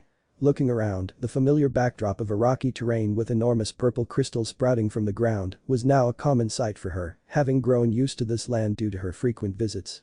Her gaze moving up, she wasn't surprised to find that the sky was still stained a deep red, as it had always been, and that around her, Grim continued to spawn from various pools of a viscous tar-like substance on the ground. Cinder, what news do you bring? A dark voice came as Cinder instantly went on her knee. My lady, I bring news to you that I have found someone who could potentially aid us in our mission, Cinder said, not daring to look at her lady, lest she be allowed to. The woman in question stepped forward. Like a corpse, Salem's skin was of a deathly pallor, covered with tortuous deep red and purple veins that ran up her arms and face. When one saw her hair, unlike Cinder's, Salem's could only be described as being as white as snow, with her hair tied into a bun with 6 offshoots from which various ornaments are suspended. The sclera of Salem's eyes were jet black and her eyes glowed red, while on her face, a black diamond-shaped marking lay in the center of her forehead. In contrast to her complexion, the woman wore a very long black robe with red designs resembling eyes, with a ring resembling some sort of insect resting on her right index finger. Tell me, who is this person? Salem asked, intrigued as to how one person had managed to catch Cinder's utmost interest. He must be one special individual indeed. I was not able to catch his name, but I was able to witness his abilities, Cinder explained, still looking down. He was a blond man with whisker marks on his face, however, what I found to be useful was that the man had the ability to replicate himself tenfold, with the possibility that he is able to do this on a much greater scale. In addition, the clones acted as if they were living beings, able to interact with their surroundings and act as foot soldiers. Interesting, and what else did you notice about this man? Salem further pressed. Cinder then remembered the strange phrase he heard the blonde mutter before his clones came to life.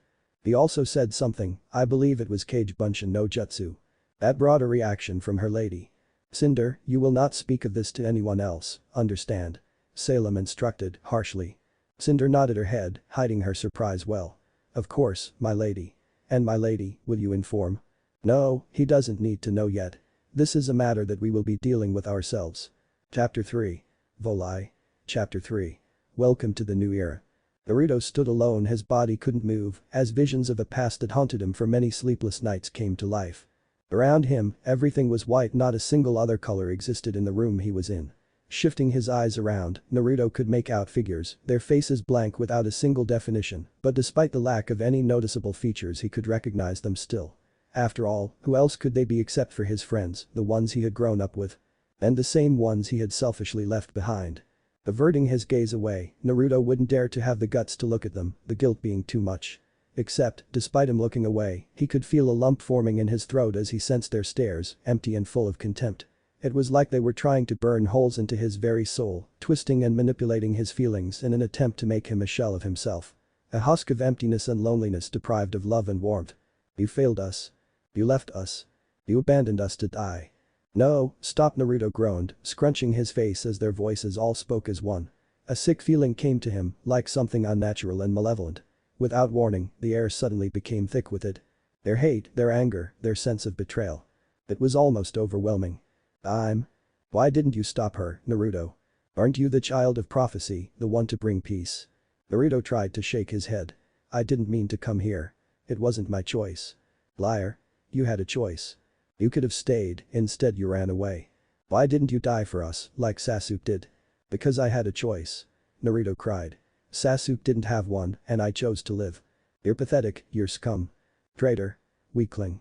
Why don't you rot in hell? The figures moved forward, their hands reaching for the blonde. Get away from me. He exclaimed, swiping an arm at them. He could feel his eyes turning red as he began to draw upon Kurama's chakra. Remembering where he was, however, made him put a stop to that. Good work, Naruto. Kurama's booming voice echoed throughout the room. Rather than flinching in fear, Naruto instead felt a strange but comforting sense of warmth that had replaced the previously hostile and demonic presence that was once associated with Kurama. While it had taken time, through their struggles together, the war had forced the two of them to come to an understanding. And when they did, neither of them had any regrets. After all, right now, both of them were the only significant figures they had left in their lives. With renewed vigor, Naruto was snapped out of his trance as a heavy scowl formed on his face, his lips contorting into a vicious snarl. Don't mess with me, ever again. Get out. At once, and almost as if the mere presence of the fox had commanded them to, the blank figures began to disperse, shimmering away as they faded into the background. As their forms filtered away, Naruto felt his chest become lighter, and he was filled with a sense of relief. Well, that was fun. Just don't get too worked up over it. Naruto deflated slightly, a sheepish smile curling onto his lips. Yeah, he said, before the world around him faded in a bright light. He awoke to a soft pair of hands roughly shaking his shoulder. Naruto, wake up. Blinking the sleep out of his eyes, there was little that could hold back the satisfying yawn that escaped his mouth. How long was I out? Couple of minutes, but we're getting close now. Ruby said as she jumped excitedly. Naruto then felt a fist pound into his shoulder. Looking up lazily, his eyes met a mane of long blonde hair before they were greeted by a playful smirk. Had a nice catnap, Whiskers. Her boundless energy seemed to energize him. As if she were coaxing him, Naruto simply smiled back. I wouldn't say it was the best, but I did wake up to a nice view. The girl in question grinned even wider. So this guy liked to play, huh? Using the opportunity to further tease her fellow blonde, Yang's purple eyes glinted with mischief as she made sure to give Naruto a better view of her babies as she folded her arms underneath her bust. So you do like what you see? And indeed he did, as it should be with someone as gifted as Yang Xiaolong. For the short time that he knew her, he had a feeling that Yang was the type of person who took great pride in herself and her figure. Like a mini tsunade, the attractive blonde was gifted with an impressive set of assets that was only matched by her exuberant personality. Naruto blushed. As I said, Yang, it isn't bad," he stammered, snapping his head away to avoid the teasing grin plastered on her face. It didn't help that her choice of clothing only made it more prominent. In fact, you could say that she had chosen her clothes for exactly that very reason. Dressed in a tan jacket that was loose on the top, golden brown piping lined the edges of the jacket as it finished with short puffy sleeves that had black cuffs and 2 gold buttons attached. Underneath this, Yang wore a low-cut, yellow crop top that exposed her cleavage, with her signature emblem stitched on the left breast in black, along with a pair of black mini shorts. The shorts were accompanied with a brown belt with a pleated brown piece of material covering her from hip to hip, attached to the rear of her belt, another copy of her emblem emblazoned on the rightmost pleat in gold. Underneath the pleat was a longer, white asymmetrical piece of material that reached to her knee on the right side. Following that, Yang also wore a pair of brown, knee-high boots with orange, over-the-knee socks, with the right sock being pushed down to below the knee. A gray bandana could also be seen tied around her left knee, before her outfit finished with an orange infinity scarf around her neck, while she also wore black fingerless gloves. Seeing Naruto's increasingly flustered expression, Yang couldn't help herself. "Oh really? You know, you can touch them if you want. All you have to do is ask," she purred, wiggling her eyebrows suggestively. Ruby's face grew as red as her name. Yang. Naruto, in turn, started to feel blood run down his nose as numerous thoughts whirled in his head, with a part of him contemplating on taking up her offer, while the other persuading him to simply make a break from all the craziness. When Ruby had introduced her sister to him, he definitely wasn't expecting this. He was stopped, however, when Yang caught him by the collar. Knowing not to push his buttons further, lest she make a complete fool out of herself and make him think she was a creep, Yang gave him a rather hard pat on the back and laughed. "I'm just messing with ya, don't worry. Besides, I don't date guys my sister likes." Yang. Hiro Sennin would be having a field day right now. Naruto thought with a sigh. Not surprisingly, Yang really was a piece of work, as he found out almost instantly when they had boarded the charter plane bound for Beacon. Ruby had made it a point to introduce him to her older sister, who he was slightly older by a few months, and both of them being 2 years older than Ruby. Deciding to calm her pouting sister, Yang began ruffling her sister's hair. "Relax, Ruby. I kid," she said, as Ruby covered her face in embarrassment. "You're the worst, Yang." "Well, that's what big sisters do. We always find ways to embarrass our younger siblings," Yang said, laughing as she did before she grinned and pulled Ruby into a hug. "Oh, but I can't believe my sister's going to Beacon with me. This is the best day ever." "Please stop," Ruby gasped, feeling the air being squeezed out of her lungs before Yang let go. "But I'm so proud of you." "Really, sis, it was nothing." Ruby tried to play it down. "What do you mean? It was incredible. Everyone at Beacon's going to think you're the bee's knees." "Yang's right, you know," Naruto piped in. "Back in my village, people would take notice of things like what you did and they'd look at you differently." Ruby stamped her foot as she blushed, feeling meek from the praise. "But I don't want to be the bee's knees, okay? I don't want to be any kind of knees. I just want to a normal girl with normal knees." Ruby's attempt to humble herself didn't deter her sister, however. "What's with you? Aren't you excited?" "Of course I'm excited. I got moved ahead 2 years. I don't want people to think I'm special or anything." Seeing the downturn look her sister had, Yang tried to brighten her spirits up. Though she couldn't sympathize with her, not knowing what it's like, Yang did know that the thing Ruby was most afraid of was the great expectation and potential that many see in her, and that a lot of people, including herself and Ruby most of all, must feel that she must live up to. "But you are special," Yang said, wrapping an assuring arm around Ruby's shoulders. "Hey, look Ruby, on the projector. It's that guy." Naruto's finger pointed to the screen as a news report came up. What was featured was a familiar orange-haired man who was partly the reason why they were now enrolled at Beacon. Despite his dislike for him, he had to thank the guy in some way, as if it weren't for him, he'd have a much harder time convincing Osmond to let him into the academy. Probably would have had to steal some poor sap's transcripts as well, seeing as he had no records of himself in Remnant. He looked over his shoulder. Maybe that blonde guy in the corner. He didn't look so good, after all. The robbery was led by nefarious criminal Roman Torchwick, who continues to evade authorities. If you have any information on his whereabouts, please contact the Vale Police Department. In other news, this Saturday's front a civil rights protest turned dark when members of the White Fang disrupted the ceremony. The once peaceful organization has now disrupted. Naruto blanked out what the rest of the report said and also ignored the appearance of Prof. Goodwich's projection. Having his attention caught in his musing, various thoughts began swimming in his head, in particular ones that were centered on the discrimination and racism suffered by the Faunus. He was by no means an advocate for prejudice, but he also didn't support the methods the White Fang employed in order to endorse for equal rights. Moreover, it reminded him of a certain organization back home, and despite their intentions to bring about peace, their actions and motives painted them as little more than a terrorist group. Although he would have liked to be more involved to put a stop to the White Fang and the terror they brought, there was little Naruto could actually do. When he had learned of their activities, Naruto and the fox agreed that, along with his more destructive jutsu, dealing with the White Fang right now was not a top priority, nor was it a very good idea. Not yet at least. Firstly, he was still fairly new to this world, and involving himself into things he knew little about could unleash a series of events that may prove disastrous. Furthermore, he could also potentially alert Kaguya of his presence, and right now Naruto knew that it was not the right time to deal with the machinations of the rabbit goddess just yet. He would be risking the lives of the people in this world. Once he had found a way home, if he ever did, or if he had a clue on what really was going, then he would direct his full attention into taking them down. He would give credit to Akatsuki. They were far from heroes, but their ability to covertly manipulate things to their favor taught him a thing or two. Despite being effective, a show of strength was not always the best way to put an end to things. "Hello? Are you feeling okay?" Naruto blinked when his thoughts were greeted by a new and somewhat charming voice.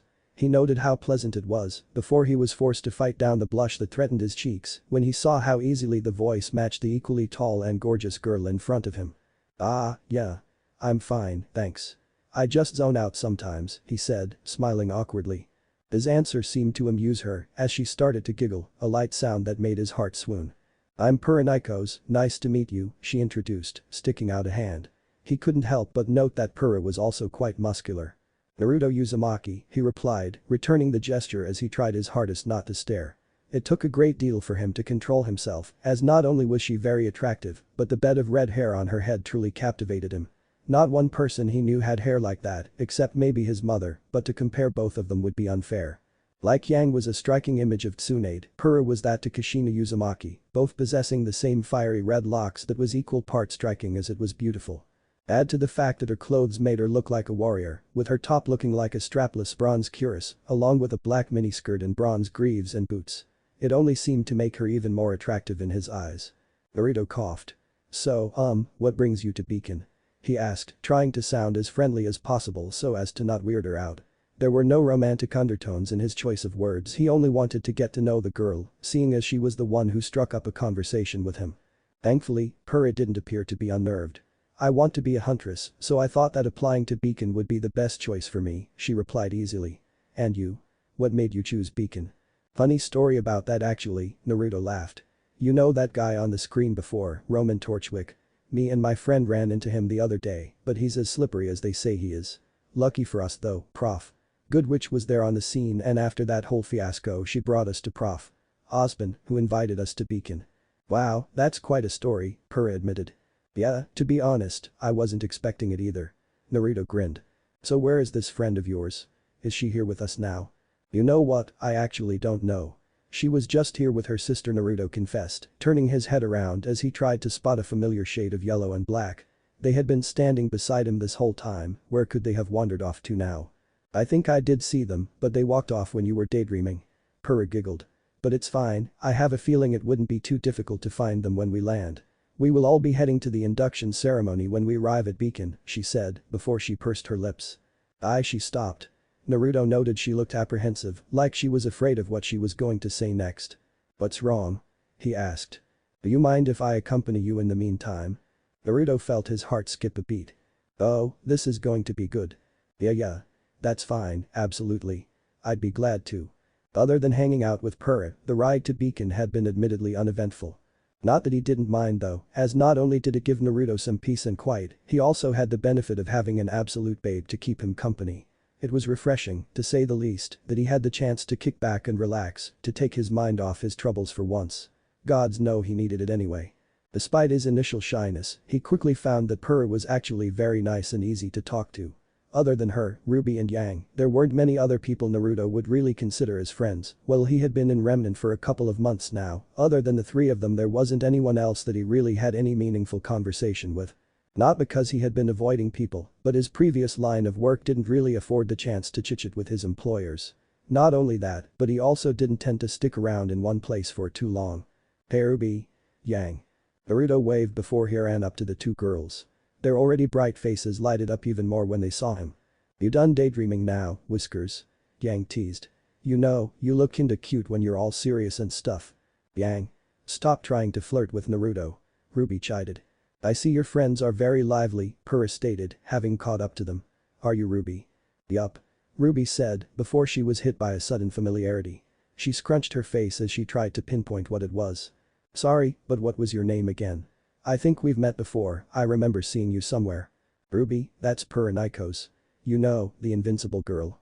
Yang cut in. Ruby's eyes lit up in excitement. She was the girl on those cereal ads. Oh, wow. It's nice to meet you, Purah. Wait, so you're famous? Naruto asked incredulously, turning his face to the reed. Purah smiled, but Naruto could tell there was some hesitance to it, like she was uncomfortable about something. I'm pretty well known, yes. I was also a 4-time Mistral Regional Tournament champion. Please don't let my achievements make you think any differently about me. I'm still a student at Beacon, and I would prefer if you treat me like your fellow classmates. Naruto could trace a hint of desperation in her voice, yet he didn't know why. Yang being Yang though, decided that she wasn't one who could stand for an awkward situation. Nah, don't sweat it. Ruby here joined up 2 years early. Pretty crazy, huh? I mean, Dad and I knew she would go far, but this is something else. Yang said, earning a bright blush from Ruby. Her blush grew brighter when Naruto walked up and hooked an arm around her shoulder, eliciting a raised eyebrow from Yang and Purah, while also making Ruby stare up at him in disbelief. Yeah, you wouldn't think a girl as cute as Ruby can pack a punch. Seeing the blonde's actions as a bit strange but deciding to ignore it, Naruto and Yang's reassurance made Purah feel a bit more comfortable with herself and that she wasn't the only person who stood out. Prior to her application, she had thought that because of her status, she would have a hard time making friends, true friends at that. That is extraordinary, Ruby. Naruto didn't tell me that, Purah said, with a hint of relief. Now that she knew there were other people like her, she could feel better about herself. Maybe now she could finally open up to people rather than them seeing her as some social tool. Why yeah, well, it's cool, I guess, Ruby said, before she pried herself off of Naruto and tried to cool her reddened cheeks. Really, what was he thinking? Not being offended at the least, Naruto nonetheless felt the need to apologize as he gestured to Purah. Sorry, Ruby, my bad. But both of us are gonna head off now, I'll see you guys later at the ceremony, okay? He said, before he turned and waved his goodbyes as the two of them walked off. Thanks again. It was nice seeing you. Purah called out. Once they were out of earshot, Yang looked at her sister and noticed that she was oddly quiet. Hey, you alright there, Rubes? No response. Hello? Earth to Ruby. Ruby blinked. Huh? Yang. Thinking about lover boy, eh? Gotta act fast though, or else Purah is gonna stake her claim. Heck, I might even put a few moves on him, too. He's not exactly bad on the eyes, she teased, giving her sister a wink. Ruby's jaw dropped open as another blush grew on her cheeks. WW, what are you? I mean he's not, I'm not, we're just young. Yang grinned, mentally giving herself a pat on the back. As always, she couldn't help herself, not when it was so easy to mess with her sister. I'm kidding. But seriously, Ruby, while Naruto is a start, you should still keep trying to make other friends of your own. Yang pulled her hood down as a joke. Ruby smiled shyly as she put it back up, knowing that her sister was trying to be nice and was only thinking the best for her. But why would I need friends when I have you? Well, actually, Yang replied, being quickly surrounded by a group of people. My friends are here now. Gotta go catch up. Kaya, bye. Wait. Where are you going? Ruby cried in a daze as her sister sped off. The amount of people that ran past her made her head spin. Are we supposed to go to our dorms? Where are our dorms? Do we have dorms? I don't know what I'm doing. The world became a dizzy mess as Ruby felt herself lose track of her feet, making her fall backwards. What was she going to do now? Yang had literally left her to fend for herself, throwing her to the wolves, this time without anyone she knew. No Naruto, no stupid older sister, no anyone. She would have to look out for herself at Beacon, find her own way around things without being salty about being abandoned by her own friends. What are you doing? A snooty, shrill voice shrieked loudly when Ruby smashed into her luggage. Sorry, Ruby mumbled. Sorry. The girl pointedly mocked. Do you have any idea of the damage you could have caused? A pair of pale blue eyes glared heatedly at Ruby as the girl stomped her foot in disapproval. Examining her appearance, the girl had long white hair pulled back into an off-center bun tail that was pinned with an icicle-shaped tiara. As if following a winter-centered snow-centered theme, she was dressed in a thigh-length strapless dress with faint color gradation from white to pale blue at the hem. A small piece of black lace sat on the front of her neckline, and the hem of her dress is scalloped and stitched to resemble snowflakes, with layers of white tulle under the skirt. Over her shoulders was a bell-sleeved bolero with the same color gradation as her dress from shoulder to wrist, lined in red and with a ruffled collar, while on the back, a crest representing the Schnee family could be seen. The girl also wore a small apple pendant and a silver chain and thin, rectangular silver earrings. A thin white sash was tied around her waist with a pouch attached to the back, and on her feet, the girl wore a set of white boots that were lined in red on the inside with wedged heels, the boots being higher at the back than the front. A small silver decoration could be seen across the top of the foot. Ruby also noticed that an obvious crooked scar ran vertically down her left eye, something that Ruby guessed the girl had gained from battle. Despite that, it did little to mar her elitist beauty, and if Ruby would admit, the scar only made her appear to be more dangerous, giving the impression that she was not the type to stick around at home all day and was afraid of getting her hands dirty. Ruby muttered dumbly, feeling sheepish from angering the obviously short-tempered girl. She tried to hand one of her suitcases back to her, only to have it snatched out of her hands. This is dust mined and purified from the Schnee quarry. What are you, brain dead? Dust. She said, pulling out a vial from the case and waving it in front of Ruby, unaware, maybe even ignorant, that some particles managed to escape and had floated into Ruby's nose. Fire, water, lightning, energy. Are you even listening to me? Is any of this sinking in? What do you have to say for yourself? I hate you. Unable to contain the irritation any longer, Ruby let out an almighty sneeze that triggered a reaction with the dust particles in the air, setting them off like an explosion. Unfortunately for her, it only seemed to infuriate the girl further. Unbelievable. She screeched, dusting herself off as she had been caught in the blast. This is exactly the kind of thing I was talking about. I'm really, really sorry. Ruby tried to put in an apology, fidgeting her fingers to emphasize the point.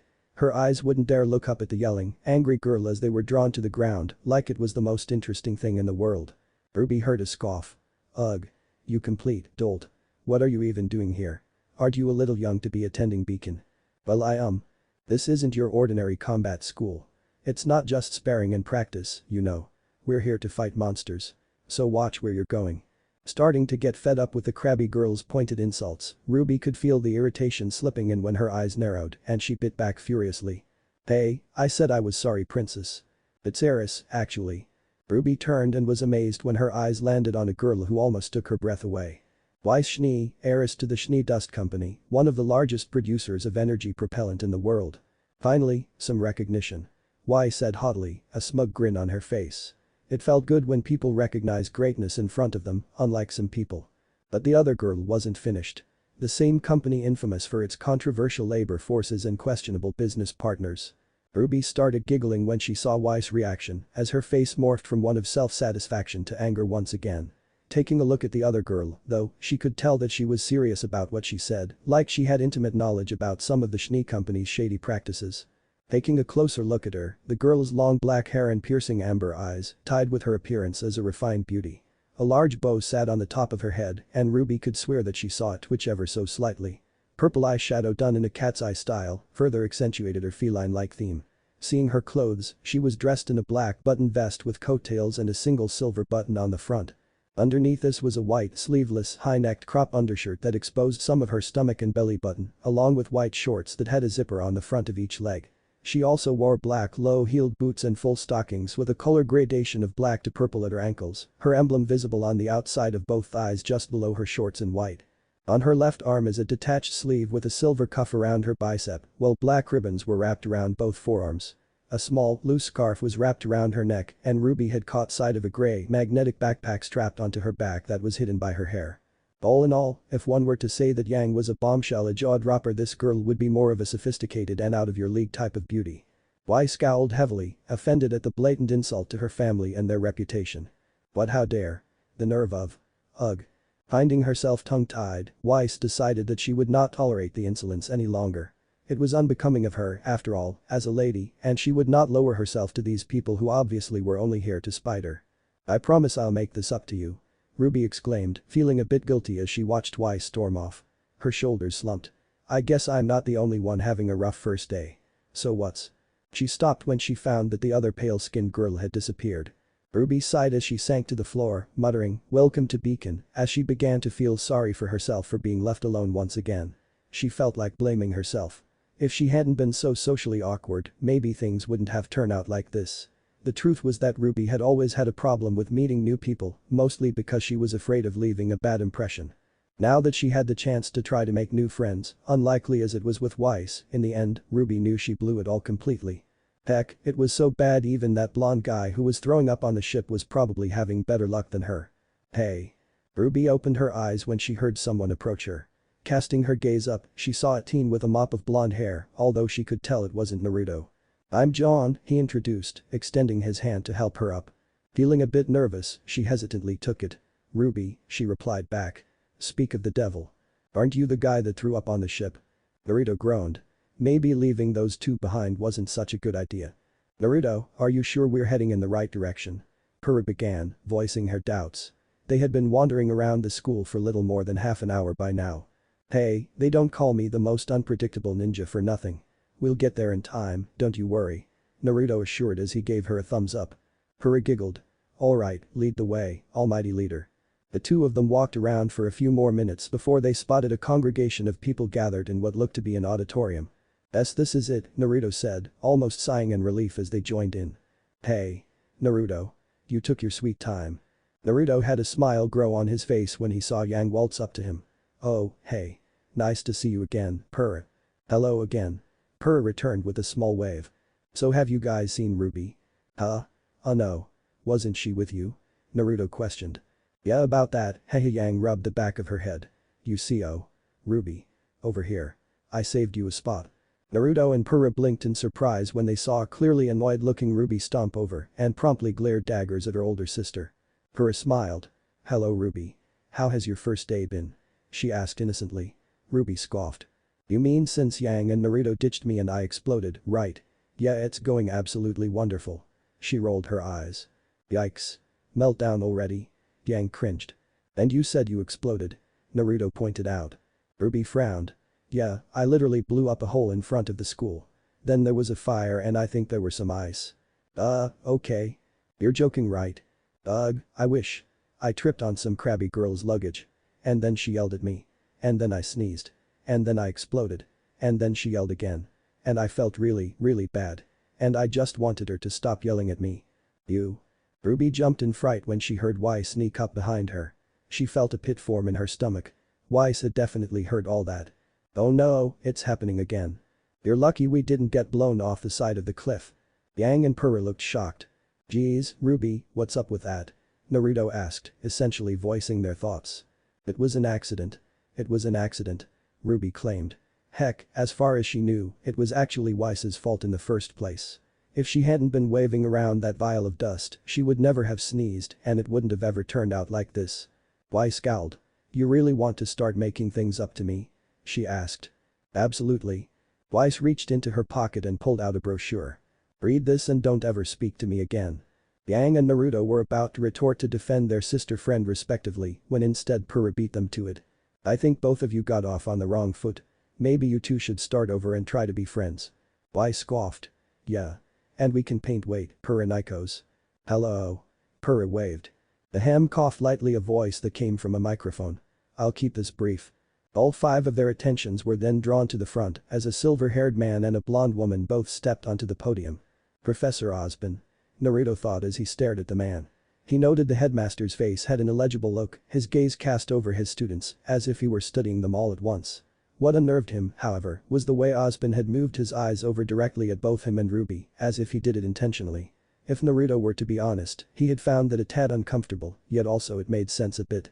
Osborn was the reason why both he and Ruby were at Beacon. Maybe he was trying to look out for them. "You have traveled here today in search of knowledge, to hone your craft and acquire new skills. And when you have finished, you plan to dedicate your life to the protection of the people. Remind you of someone?" Images of a certain mentor of his came to mind. "Yeah, definitely. But I look amongst you and all I see is wasted energy in need of purpose, direction. You assume knowledge will free you of this, but your time at this school will prove that knowledge can only carry you so far. It is up to you to take the first step." The headmaster then walked off from the podium as he finished his speech. Naruto narrowed his eyes slightly. That was odd, he thought. While it wasn't uncommon for him to hear weird speeches and messages like that, being a ninja and all, the one Osborn that had said in particular didn't sit well with him. It was the complete opposite to words of motivation or praise, and there was also a strange foreboding undertone to it, like Osborn was warning them for things to come. It made Naruto question. What exactly was Beacon? He shook his head. Whatever it was, it definitely rubbed him the wrong way. And he never forgot that strange presence that brought him here in the first place. Unaware of Naruto's dilemma and seeing it right to organize the students, Glinda stepped up to the microphone for yet another announcement. You will gather in the ballroom tonight. Tomorrow your initiation begins. Be ready. You are dismissed. Glinda said, watching the students begin to disperse. As the crowd of students around them made their way to the exit, Yang looked at Naruto and noticed that he had that same glassy, far-off expression on his face again. Yo, Whiskers. You're doing it again, she said, poking him in the cheek. Naruto blinked a few times before shaking his head. Damn, I gotta stop doing that. Naruto laughed. Did you notice the headmaster though? He seemed kind of off. Ruby nodded. Yeah, it's almost like he wasn't even there. Indeed. Purah added her 2 cents. Man, still can't believe I'm here. Naruto yawned as he stretched on his bed, his eyes gazing upwards to the roof. After their little introduction in the auditorium, all new first-year students had been directed to the dining hall for their accommodation for the night. Since they weren't official Beacon students yet, they therefore weren't allowed to sleep in the dorms. Instead, sleeping bags had been set out for them and were scattered in rows throughout the room, and Naruto's group had decided to settle somewhere in the middle. You wouldn't be here if it weren't for me.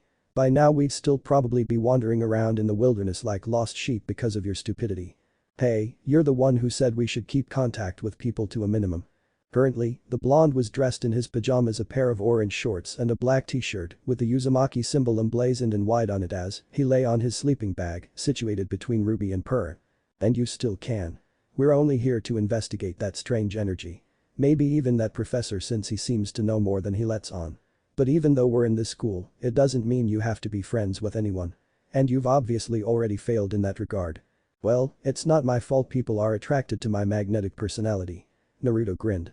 More like they're helping out a lost pup. Remember, if we somehow manage to find a way home, you'll more than likely never see them again. So don't go crying to me when you have to spill the truth to your new friends. You brought this on yourself. In other words, you care about me that you don't want me to see me get hurt. Naruto winked. Shut up. Why you little. With his great power, Kurama then suddenly forced Naruto out of his mindscape, although not before the blonde had a caught glimpse of a blushing fox. With the image being ingrained into his mind like a nail, the blonde had found it to be way too funny.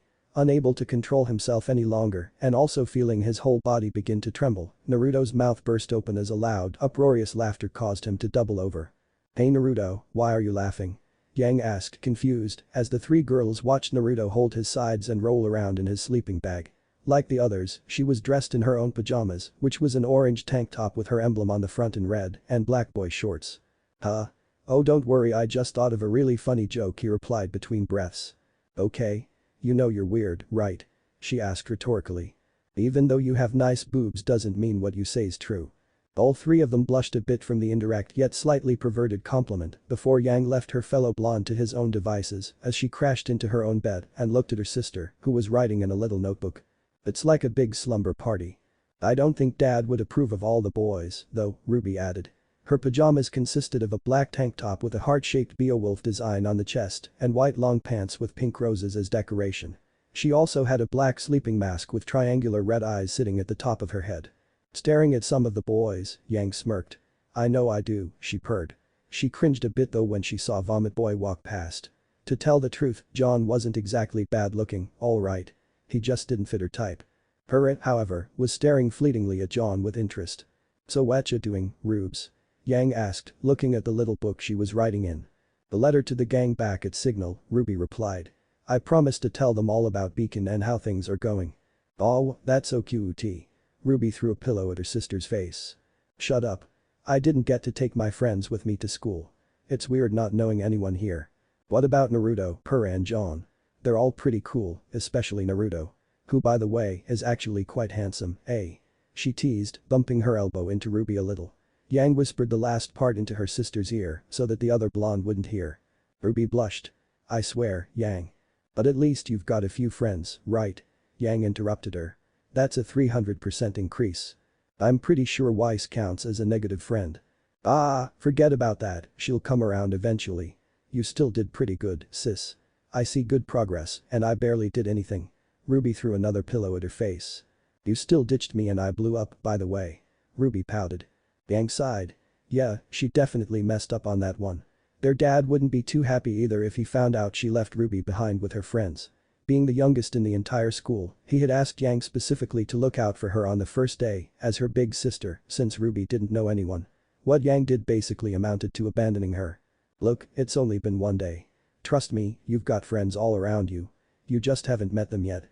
They then saw the flickering lights of a candle as Ruby looked to see the same black-haired girl from earlier. She was sitting in a corner by herself while reading a book. Who turned on the lights? Naruto mumbled as he rubbed his sleepy eyes.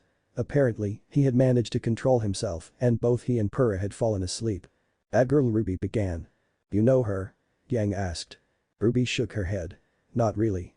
She saw what happened this morning but left before I could say anything, she explained. Yang grinned. Well, now's your chance. Come on, hot stuff, you're coming with us. Wait, what? Naruto murmured before he was pulled along by Yang. Hey, wait. What are you doing? The Luo? The black-haired girl looked up from her book. Oh, it's that girl again. And who's that big-chested blonde waving at her? And she brought her boyfriend. I believe you two may know each other. Yang said. Naruto and Ruby glared at the back of her head. Hi. Aren't you that girl that exploded? The other girl asked, looking at Ruby. Why yeah. My name's Ruby. What's yours?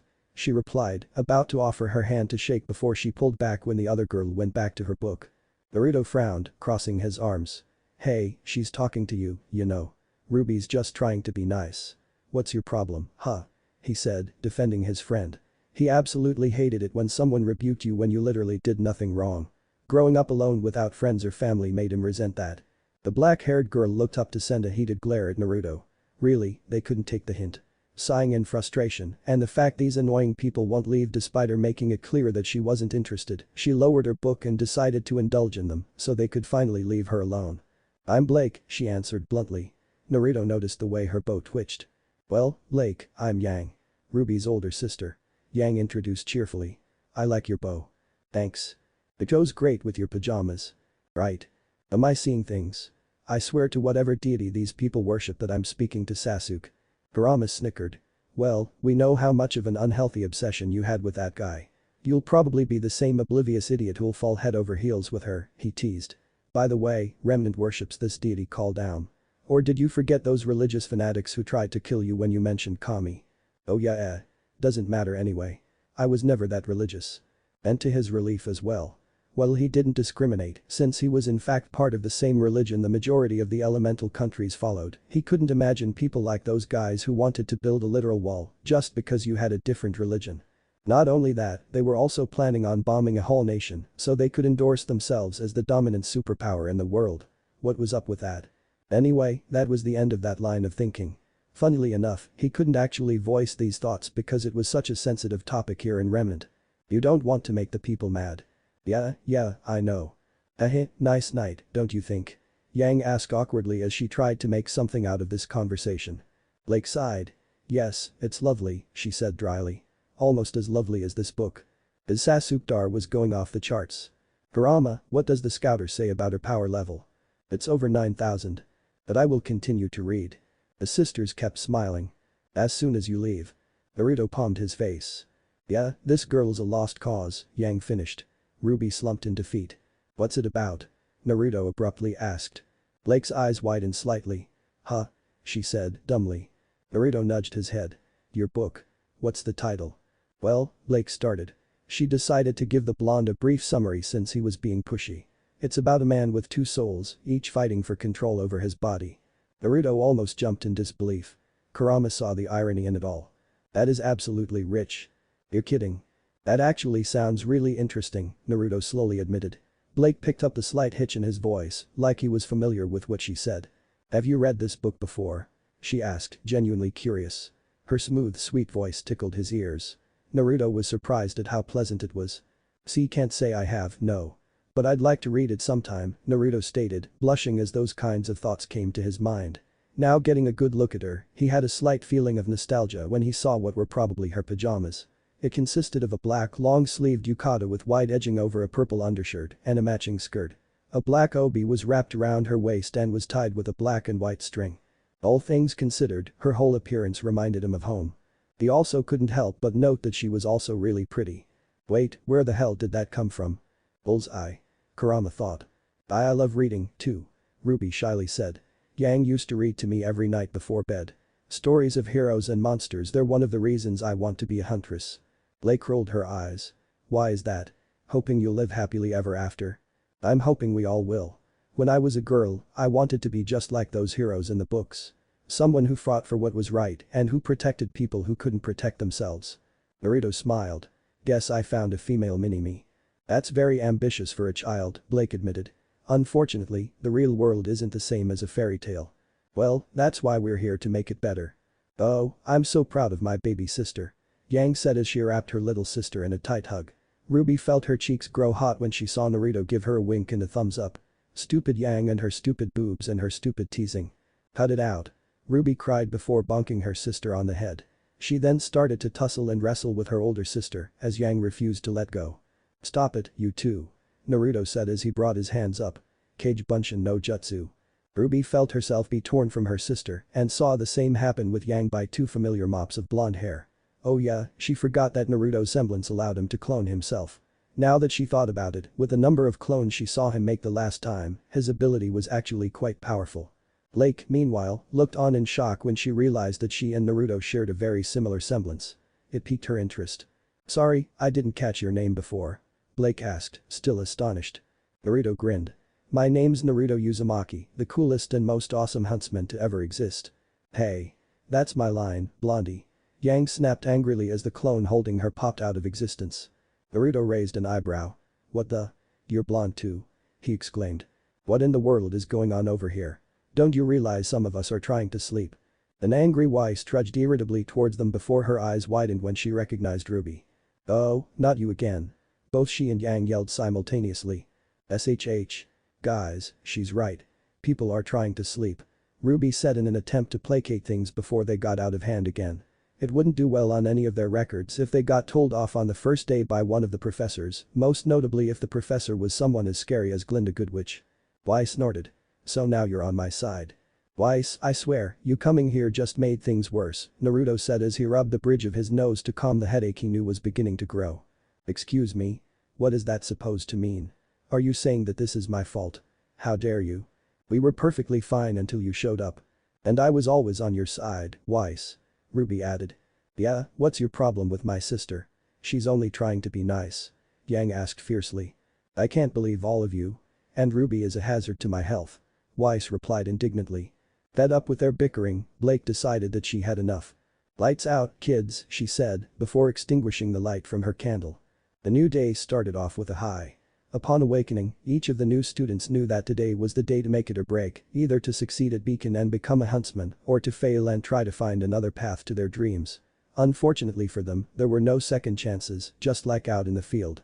With their spirits bright, they each gained confidence in themselves for whatever challenge Ozpin had prepared for them, keeping in mind the training and trials they had undergone for the chance they had now. For years, this was what their whole education had been centered on.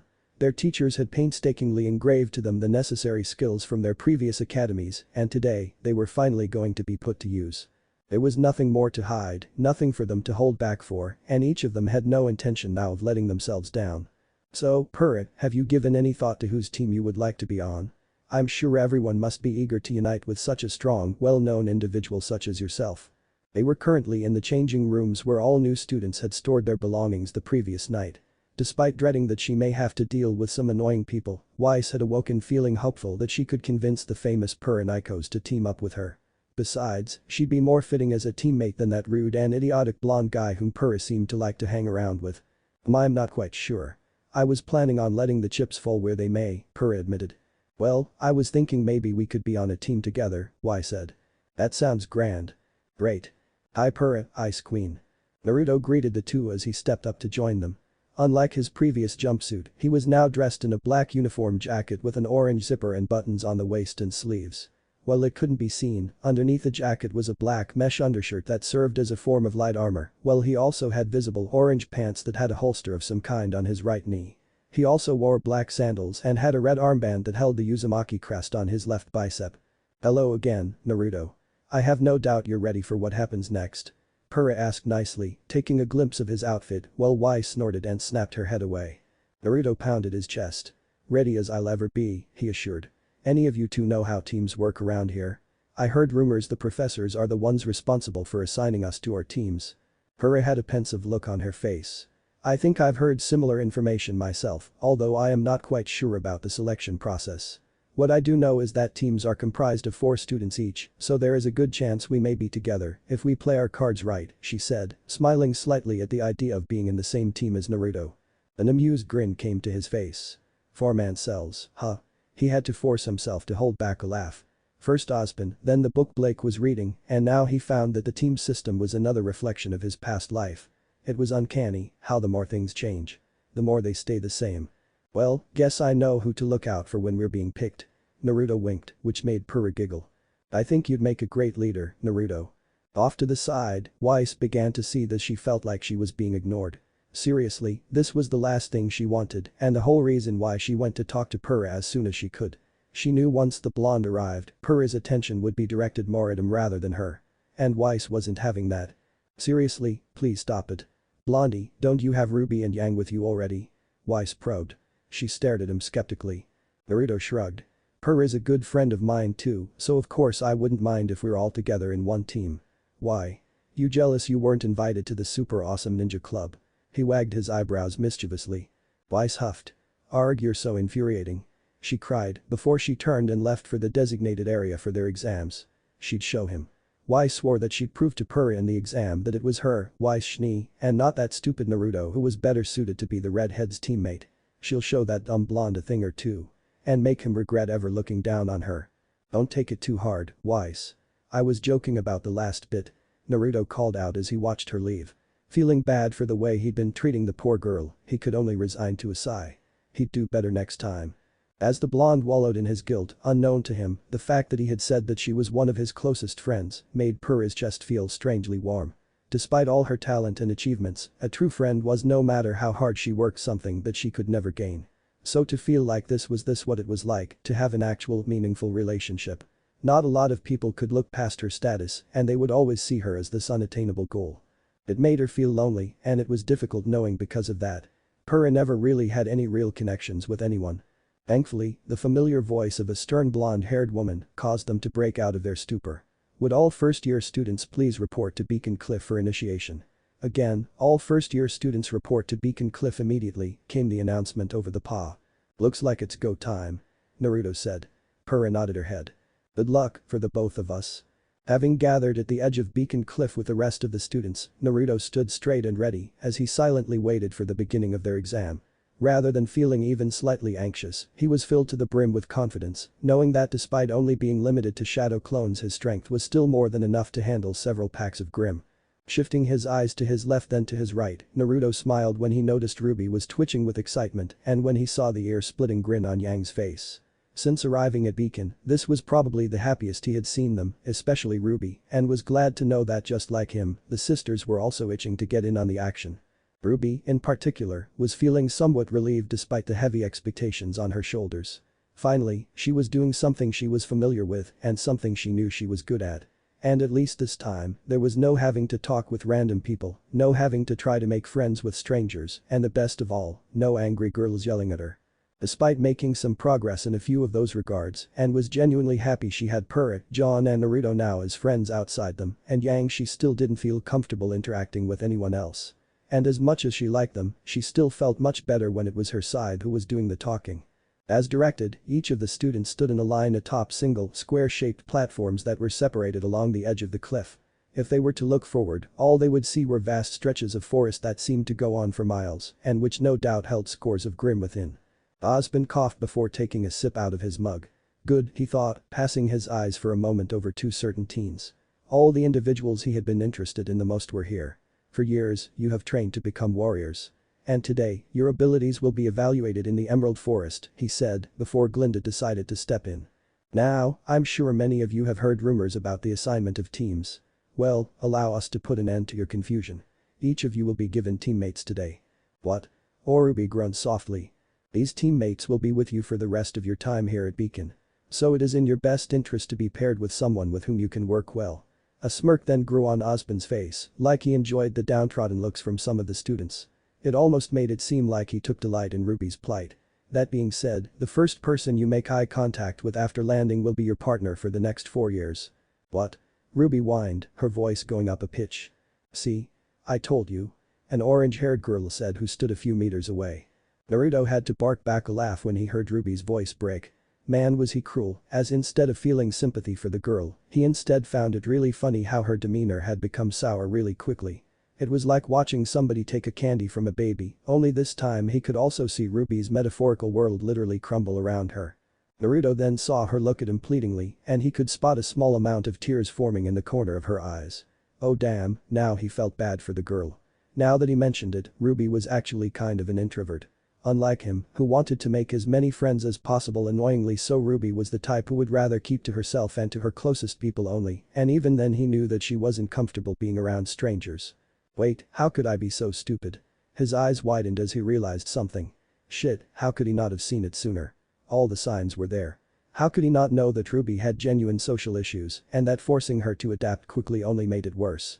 He uttered a curse under his breath. If there was anyone to blame, it was both himself and Yang. They were expecting way too much from her too quickly. She may be 15, but this wasn't his world. She was still technically a child. After you've partnered up, make your way to the northern end of the forest. You will meet opposition along the way. Do not hesitate to destroy everything in your path, or you will die. Naruto heard the blonde guy beside Ruby laugh nervously. John, was it? Either way, his whimpering didn't seem to bother Osborne. You will be monitored and graded for the duration of your initiation, he continued, pausing for a moment before dropping the proverbial bomb, but our instructors will not intervene. You will find an abandoned temple at the end of the path containing several relics. Each pair must choose one and return to the top of the cliff. We will regard that item, as well as your standing, and grade you appropriately. There was a certain glint in Naruto's eyes now. Finally, he thought. They were about to get some action. But he had something to do first before he focused on the relics. Are there any questions? Osborne finished. Despite the students' mixed reactions, the headmaster still had that same blank look. John slowly raised his hand. Yeah, sir. Good. Osborne said cheerfully, ignoring the clearly worried teen. Now, take your positions. Naruto crouched, pumping some chakra into his legs. He saw the others copy him and proceeded to take their own battle positions. Sir? I've got, a question. John spoke up again as he continued to press the headmaster. Naruto saw Weiss shoot up in the air. Okay, so these platforms can launch people. That's pretty cool. You can fly, idiot. So, this landing strategy thing, what is it? You're, like, dropping us off or something? John asked hopefully. No. Osborne deadpanned. He ignored how quickly the color faded from John's face as the blonde realized what he was going to say next. You will be falling. Oh, I see. So, like, did you hand out parachutes for us? John had a really bad feeling about this. No. You will be using your own landing strategy. Right. Naruto winked at Ruby before he was promptly sent off. Woohoo. Yeah, this is awesome. Naruto grinned as he felt the wind rush past his face and hair. Well, this certainly was fun. He knew he had a job to do, and he could see that he and the others were already past the peak of their flight. The first thing on their list was to descend safely towards the ground. Alright, I got this. He thought as a plan came to mind. Since he can't use his more advanced abilities, he was going to have to make do with what he had. Pulling out a kunai and some ninja wire from the holster on his knee, Naruto tied a line around the kunai tightly before he pulled his arm back and aimed for the largest tree closest to him. This is gonna hurt a bit. Once he was in range, combined with the force of his descent, Naruto hurled the dagger powerfully at his target and felt relief when the blade dug deep into the tree trunk. Having no other choice now, else he risks breaking a few bones, Naruto grabbed on tight to the ninja wire as he used his body's momentum to swing himself around the tree. Clumsy, but it works.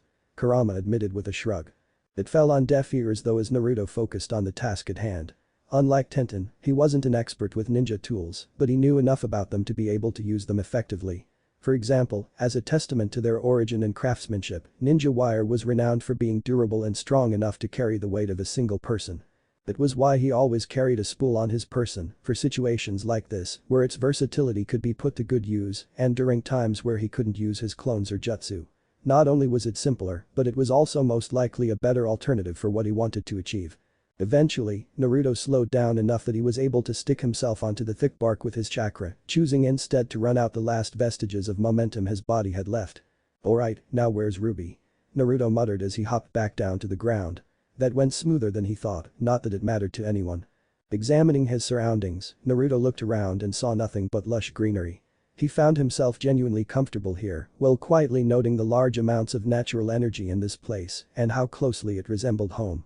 From his training as a sage, Naruto knew the longer he was in tune with nature, the more powerful and peaceful he felt. It made him thankful that despite all that's changed in his life, these things had stayed the same. Deciding that sparing a moment to himself wouldn't hurt anyone, Naruto stayed still as he began to mix the natural energy with his own chakra. Like taking a breath of fresh air, it felt good. He could feel the natural energy flow through him, strengthening him, gifting him with an inner peace most spend years to achieve. But this was just a taste of the true power of a sage. Continuing to reach out to it, Naruto could feel his senses stretch out as nature filled its avatar with all the benefits it can give. Okay, that's enough. Gotta get back to Ruby, Naruto said, breaking the connection he had before speeding through the forest. Ruby, meanwhile, was also facing a similar predicament. But rather than just looking for her sister, she was also trying to keep an eye out for Naruto, unaware that he was also looking for her. Whether it was either the blonde or her sister, Ruby didn't mind as long as she didn't get paired up with anyone else. She wouldn't know what she would do if she got paired up with someone like Weiss. Yoink! Ruby cried. Ugh, this is bad, this is really bad. She listed the possible individuals in her head that she wouldn't mind being paired with. Weiss was definitely a no. Blake maybe. John was pretty cool, but she thought he wouldn't do much good in a fight. Purr was fine, and she was nice. She shook her head. Okay, as long as it wasn't Weiss, then she'd be fine, right? Ruby was forced to slide to a halt when another girl came into view. You have got to be kidding me, Ruby mentally groaned when her eyes met the last person she wanted to see. Oh why did it have to be the Ice Queen? For a moment the two girls stared at each other before Weiss turned on her heels and walked away. Wait. Where are you going? Ruby called out, trying to catch the attention of the aforementioned Ice Queen. She kicked the ground dejectedly when Weiss ignored her. We're supposed to be teammates. A few seconds later, Weiss came back and pulled Ruby by the hood. By no means does this make us friends, Weiss said, refusing to even look at her as she dragged her away. While she wasn't exactly her favorite person in the world, Weiss didn't doubt that Ruby was a far better option than that creepy blonde guy who probably had a thing for her. Ruby couldn't believe it though. You came back. She didn't even care that she was being lugged like a sack of potatoes, the fact that Weiss was willing to partner up with her already made her day. What could possibly be better than that? Unknown to Ruby, the reason why Weiss was so willing was because the alternative wasn't exactly much better. Just great, John mumbled. As his luck would have it, he had his jacket embedded into the bark of a tree by a spear that came out of nowhere. And to make things even better, Weiss showed up and left him when he was literally struggling to get himself free. But to be fair, he did look kind of stupid. John? He was slightly surprised to hear someone call him. His eyes searched for it, with John eventually peering down to find Purr looking up at him worriedly as he hung in midair. Thank she came with a save. He also absently noted that she had a nice rack. Have you found a partner yet? Purr asked. No, John moaned in return. Of course not, Weiss would deny ever meeting him in the forest if anyone brought it up. Purr scratched her cheek. Well, I'm still free if you don't mind, she said coyly as she smiled at him. Oh, really? His tone was incredulous. Unfortunately, he failed to see why she was so willing to help him. A normal person would. But not seeing the deeper meaning of something wasn't exactly new to him. So, could you help me get down first? Inwardly, Purr couldn't be happier. Of course. Where the hell is she? Naruto gritted his teeth as he continued to look around, trying to find some kind of hint for his scythe-wielding friend. During his run, he had come across a few packs of Ursa, which didn't provide him too much trouble as in essence they were just simple, mindless beasts. Apparently they grew stronger the older they were, but he hadn't faced any of the sort yet. What did surprise him, however, that he found shortly after his first ever battle with the Grim, was that they contained a familiar yet strange type of energy. It was something that he could never quite put his finger on. What he could say about it was that it was something impure and that it felt corrupted, filled with anger and hate. It reminded him of something he would expect from someone who murdered innocent people, a presence so foul and tainted that sucked the life around it. It reminded him of what Kurama had said a few weeks after his arrival on Remnant. These creatures, even to me they are a mystery. Unfortunately, it is impossible to study them since their corpses disappear upon death. All we know is that they are filled with such malice that their mere presence taints the land. The only comparison is that they are very vaguely similar to the rwby. That was the most information he could get about them. Otherwise, he was just in the dark about their origins as the rest of Remnant. Not that it mattered, and that didn't prevent him from destroying them when he could. To him, they were just mindless killers with an unquenchable thirst for bloodshed. As long as they kept murdering innocent people, then he'd be damned to allow them to continue without restraint. Ruby? Naruto's eyes widened when he was alerted by Weiss's voice. Yes, she's paired up with Weiss. Oh boy, Naruto winced as he turned and moved towards the sound. Both were each other's worst enemies. Knowing that both Ruby and Weiss would be put on the same team if they pass, it would be a miracle if Beacon remained standing by the end of it. If only this world's deity was merciful enough that their future teammates wouldn't kill themselves from the headache. He'd sure hate to be them. Finding himself in a clearing, Naruto saw Weiss be surrounded by a pack of Beowulfs that was led by an even larger and more powerful Beowulf. Naruto! Weiss exclaimed, her eyes shifting to the blonde when he suddenly appeared behind her. How did she never imagined he would be this fast? She didn't even hear him coming, not to mention his speed must have been out of this world if he could cover the distance between them this quickly. She shook her head, directing her focus back to the Grim. Whatever he did, semblance or not, it was irrelevant right now. Where's Ruby? Naruto basically demanded, pulling out 4 shuriken and placing one between each finger on his right hand while his left held a kunai.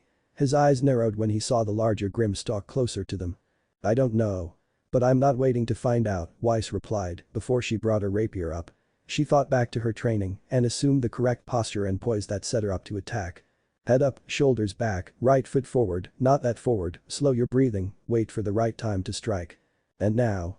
Almost on command, Weiss lunged with her sword while Naruto flicked his wrist and sent the throwing stars towards the center of the larger Beowulf's face. But to his utter surprise, a certain black-haired teen then showed up out of nowhere and got in the way. Gotcha, whoa. Ruby ducked as she avoided the projectiles from skewering the back of her head. It was in the nick of time, too, as she had barely seen them in the corner of her eyes. Where did they come from, anyway? And couldn't they have warned her beforehand? Thankfully, her training from her Uncle Crow taught her the importance of being aware of your surroundings.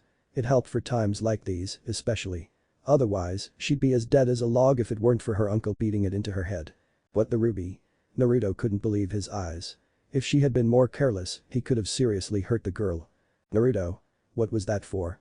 Ruby asked angrily as she sent him a glare. Watch where you're going, idiot. And where the hell have you been? Not giving them another second to regroup, the Beowulf howled as it pounced upon the 3. Dodge! Naruto cried as he leapt out of the way. The other 2 jumped in the opposite direction, allowing the large Beowulf to get in between them. Page Bunshin no Jutsu. Naruto said before a small army of clones appeared behind him. Alright guys, let's show him who's boss. The Grimm stepped back when they saw how quickly a multitude of the blonde's copies appeared and outnumbered them 3 to 1. Ruby and Weiss, in the meantime, couldn't believe their eyes. Shaking her head, Ruby tugged on Weiss's sleeve. Come on, Weiss. We've got to give it our all, too. Ruby said as she prepared crescent rows and changed it to its rifle form. Let him have it. The army of clones charged as they each ganged up on a Grimm. Sniper rounds were shot from Ruby, while Weiss sent dust-based ranged attacks that pulverized the outnumbered Beowulfs. Despite their resilience and single-minded goal to kill these children, their numbers quickly dwindled against the blonde onslaught, with the original not even appearing to tire at all, even after using such a taxing ability. Naruto sidestepped a Beowulf's claw before pounding it in the face with his fist. The force of the punch skidded the Grimm back a few feet, dazing it and causing it to remain helpless as Naruto's kunai slit its throat. After a few minutes of fighting, the Beowulf's numbers faded until one remained, the largest and possibly oldest of the pack. Ruby was about to charge head-on into the enraged Grimm until Naruto put a hand out to stop her. No, he's mine, he said, his tone leaving no room for argument. Ruby relented and took a step back as Naruto cracked his knuckles. Let's dance. Naruto broke into a sprint and pulled out another kunai from his pouch. Now both of his hands held one each. The Beowulf snarled as its blonde nemesis came to meet it without fear. Angered at the fact that Naruto was underestimating it, the Beowulf crouched low onto its 4s before it pushed off hard against the ground.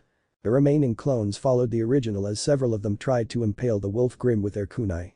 As they got closer, surprise would be an understatement when they saw the Beowulf's speed, catching them off guard a bit as they were quickly dispelled when it swiped its large claws at them. Naruto raised an eyebrow, noticing that this guy wasn't like the others and it was definitely more powerful than the other lesser Grimm his clones had no trouble fighting. This must have been one of those older Grimm they kept talking about, the ones that, through years of experience, had developed enough intelligence that it could predict and anticipate his strategies. It surprised him, blurring what he previously thought as mindless beasts. He hadn't encountered these types of Grimm before. Either way, he was going to take this a bit more seriously this time. The Grimm roared as it dived after another set of Naruto's clones, unaware whom the original as it resorted to just taking out every single one of them. Slightly annoyed that this thing wasn't dead already, the clones managed to move out of the way in time and followed up with a jump as they impaled their kunai into the Beowulf's back.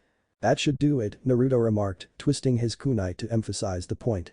A long pained howl emanated from the Beowulf's throat before it slumped forward, dead as it evaporated into black mist. Naruto sheathed his weapon when he felt the job was done and dispelled the rest of his clones. When the field cleared, he turned to look at Ruby who was gawking at him in disbelief, while Weiss had her arms crossed and was stamping her foot impatiently with an accusing look. The Ice Queen definitely wanted some answers. "That was awesome," Ruby cried as she ran up to the blonde teen, staring up at him with stars in her eyes. The way his clones manhandled those Grim and how easily he took out that big one, it was amazing, spectacular, and all sorts of cool. Where did he learn to fight like that? And what was with his crazy semblance? How can he multiply himself so much that they become a literal one-man army? There must be drawbacks to it, right? "Okay, Ruby. Ruby, stop," Naruto said as Ruby continued to bombard him with questions he couldn't even make out since she was speaking so rapidly. It was like she was talking in a whole new other language. "Come on, Naruto. Tell me, I won't tell anyone, I promise. We're friends so you can trust me, please. Please, Naruto. Pretty please," Ruby whined, cupping her hands to beg him to tell her. Naruto had to pry her off of him when Weiss sent him a death glare. "Ugh, stop being such a child, Ruby." Weiss groaned as she stepped closer to him. She pointed her finger at him accusingly. "You. What kind of semblance is that?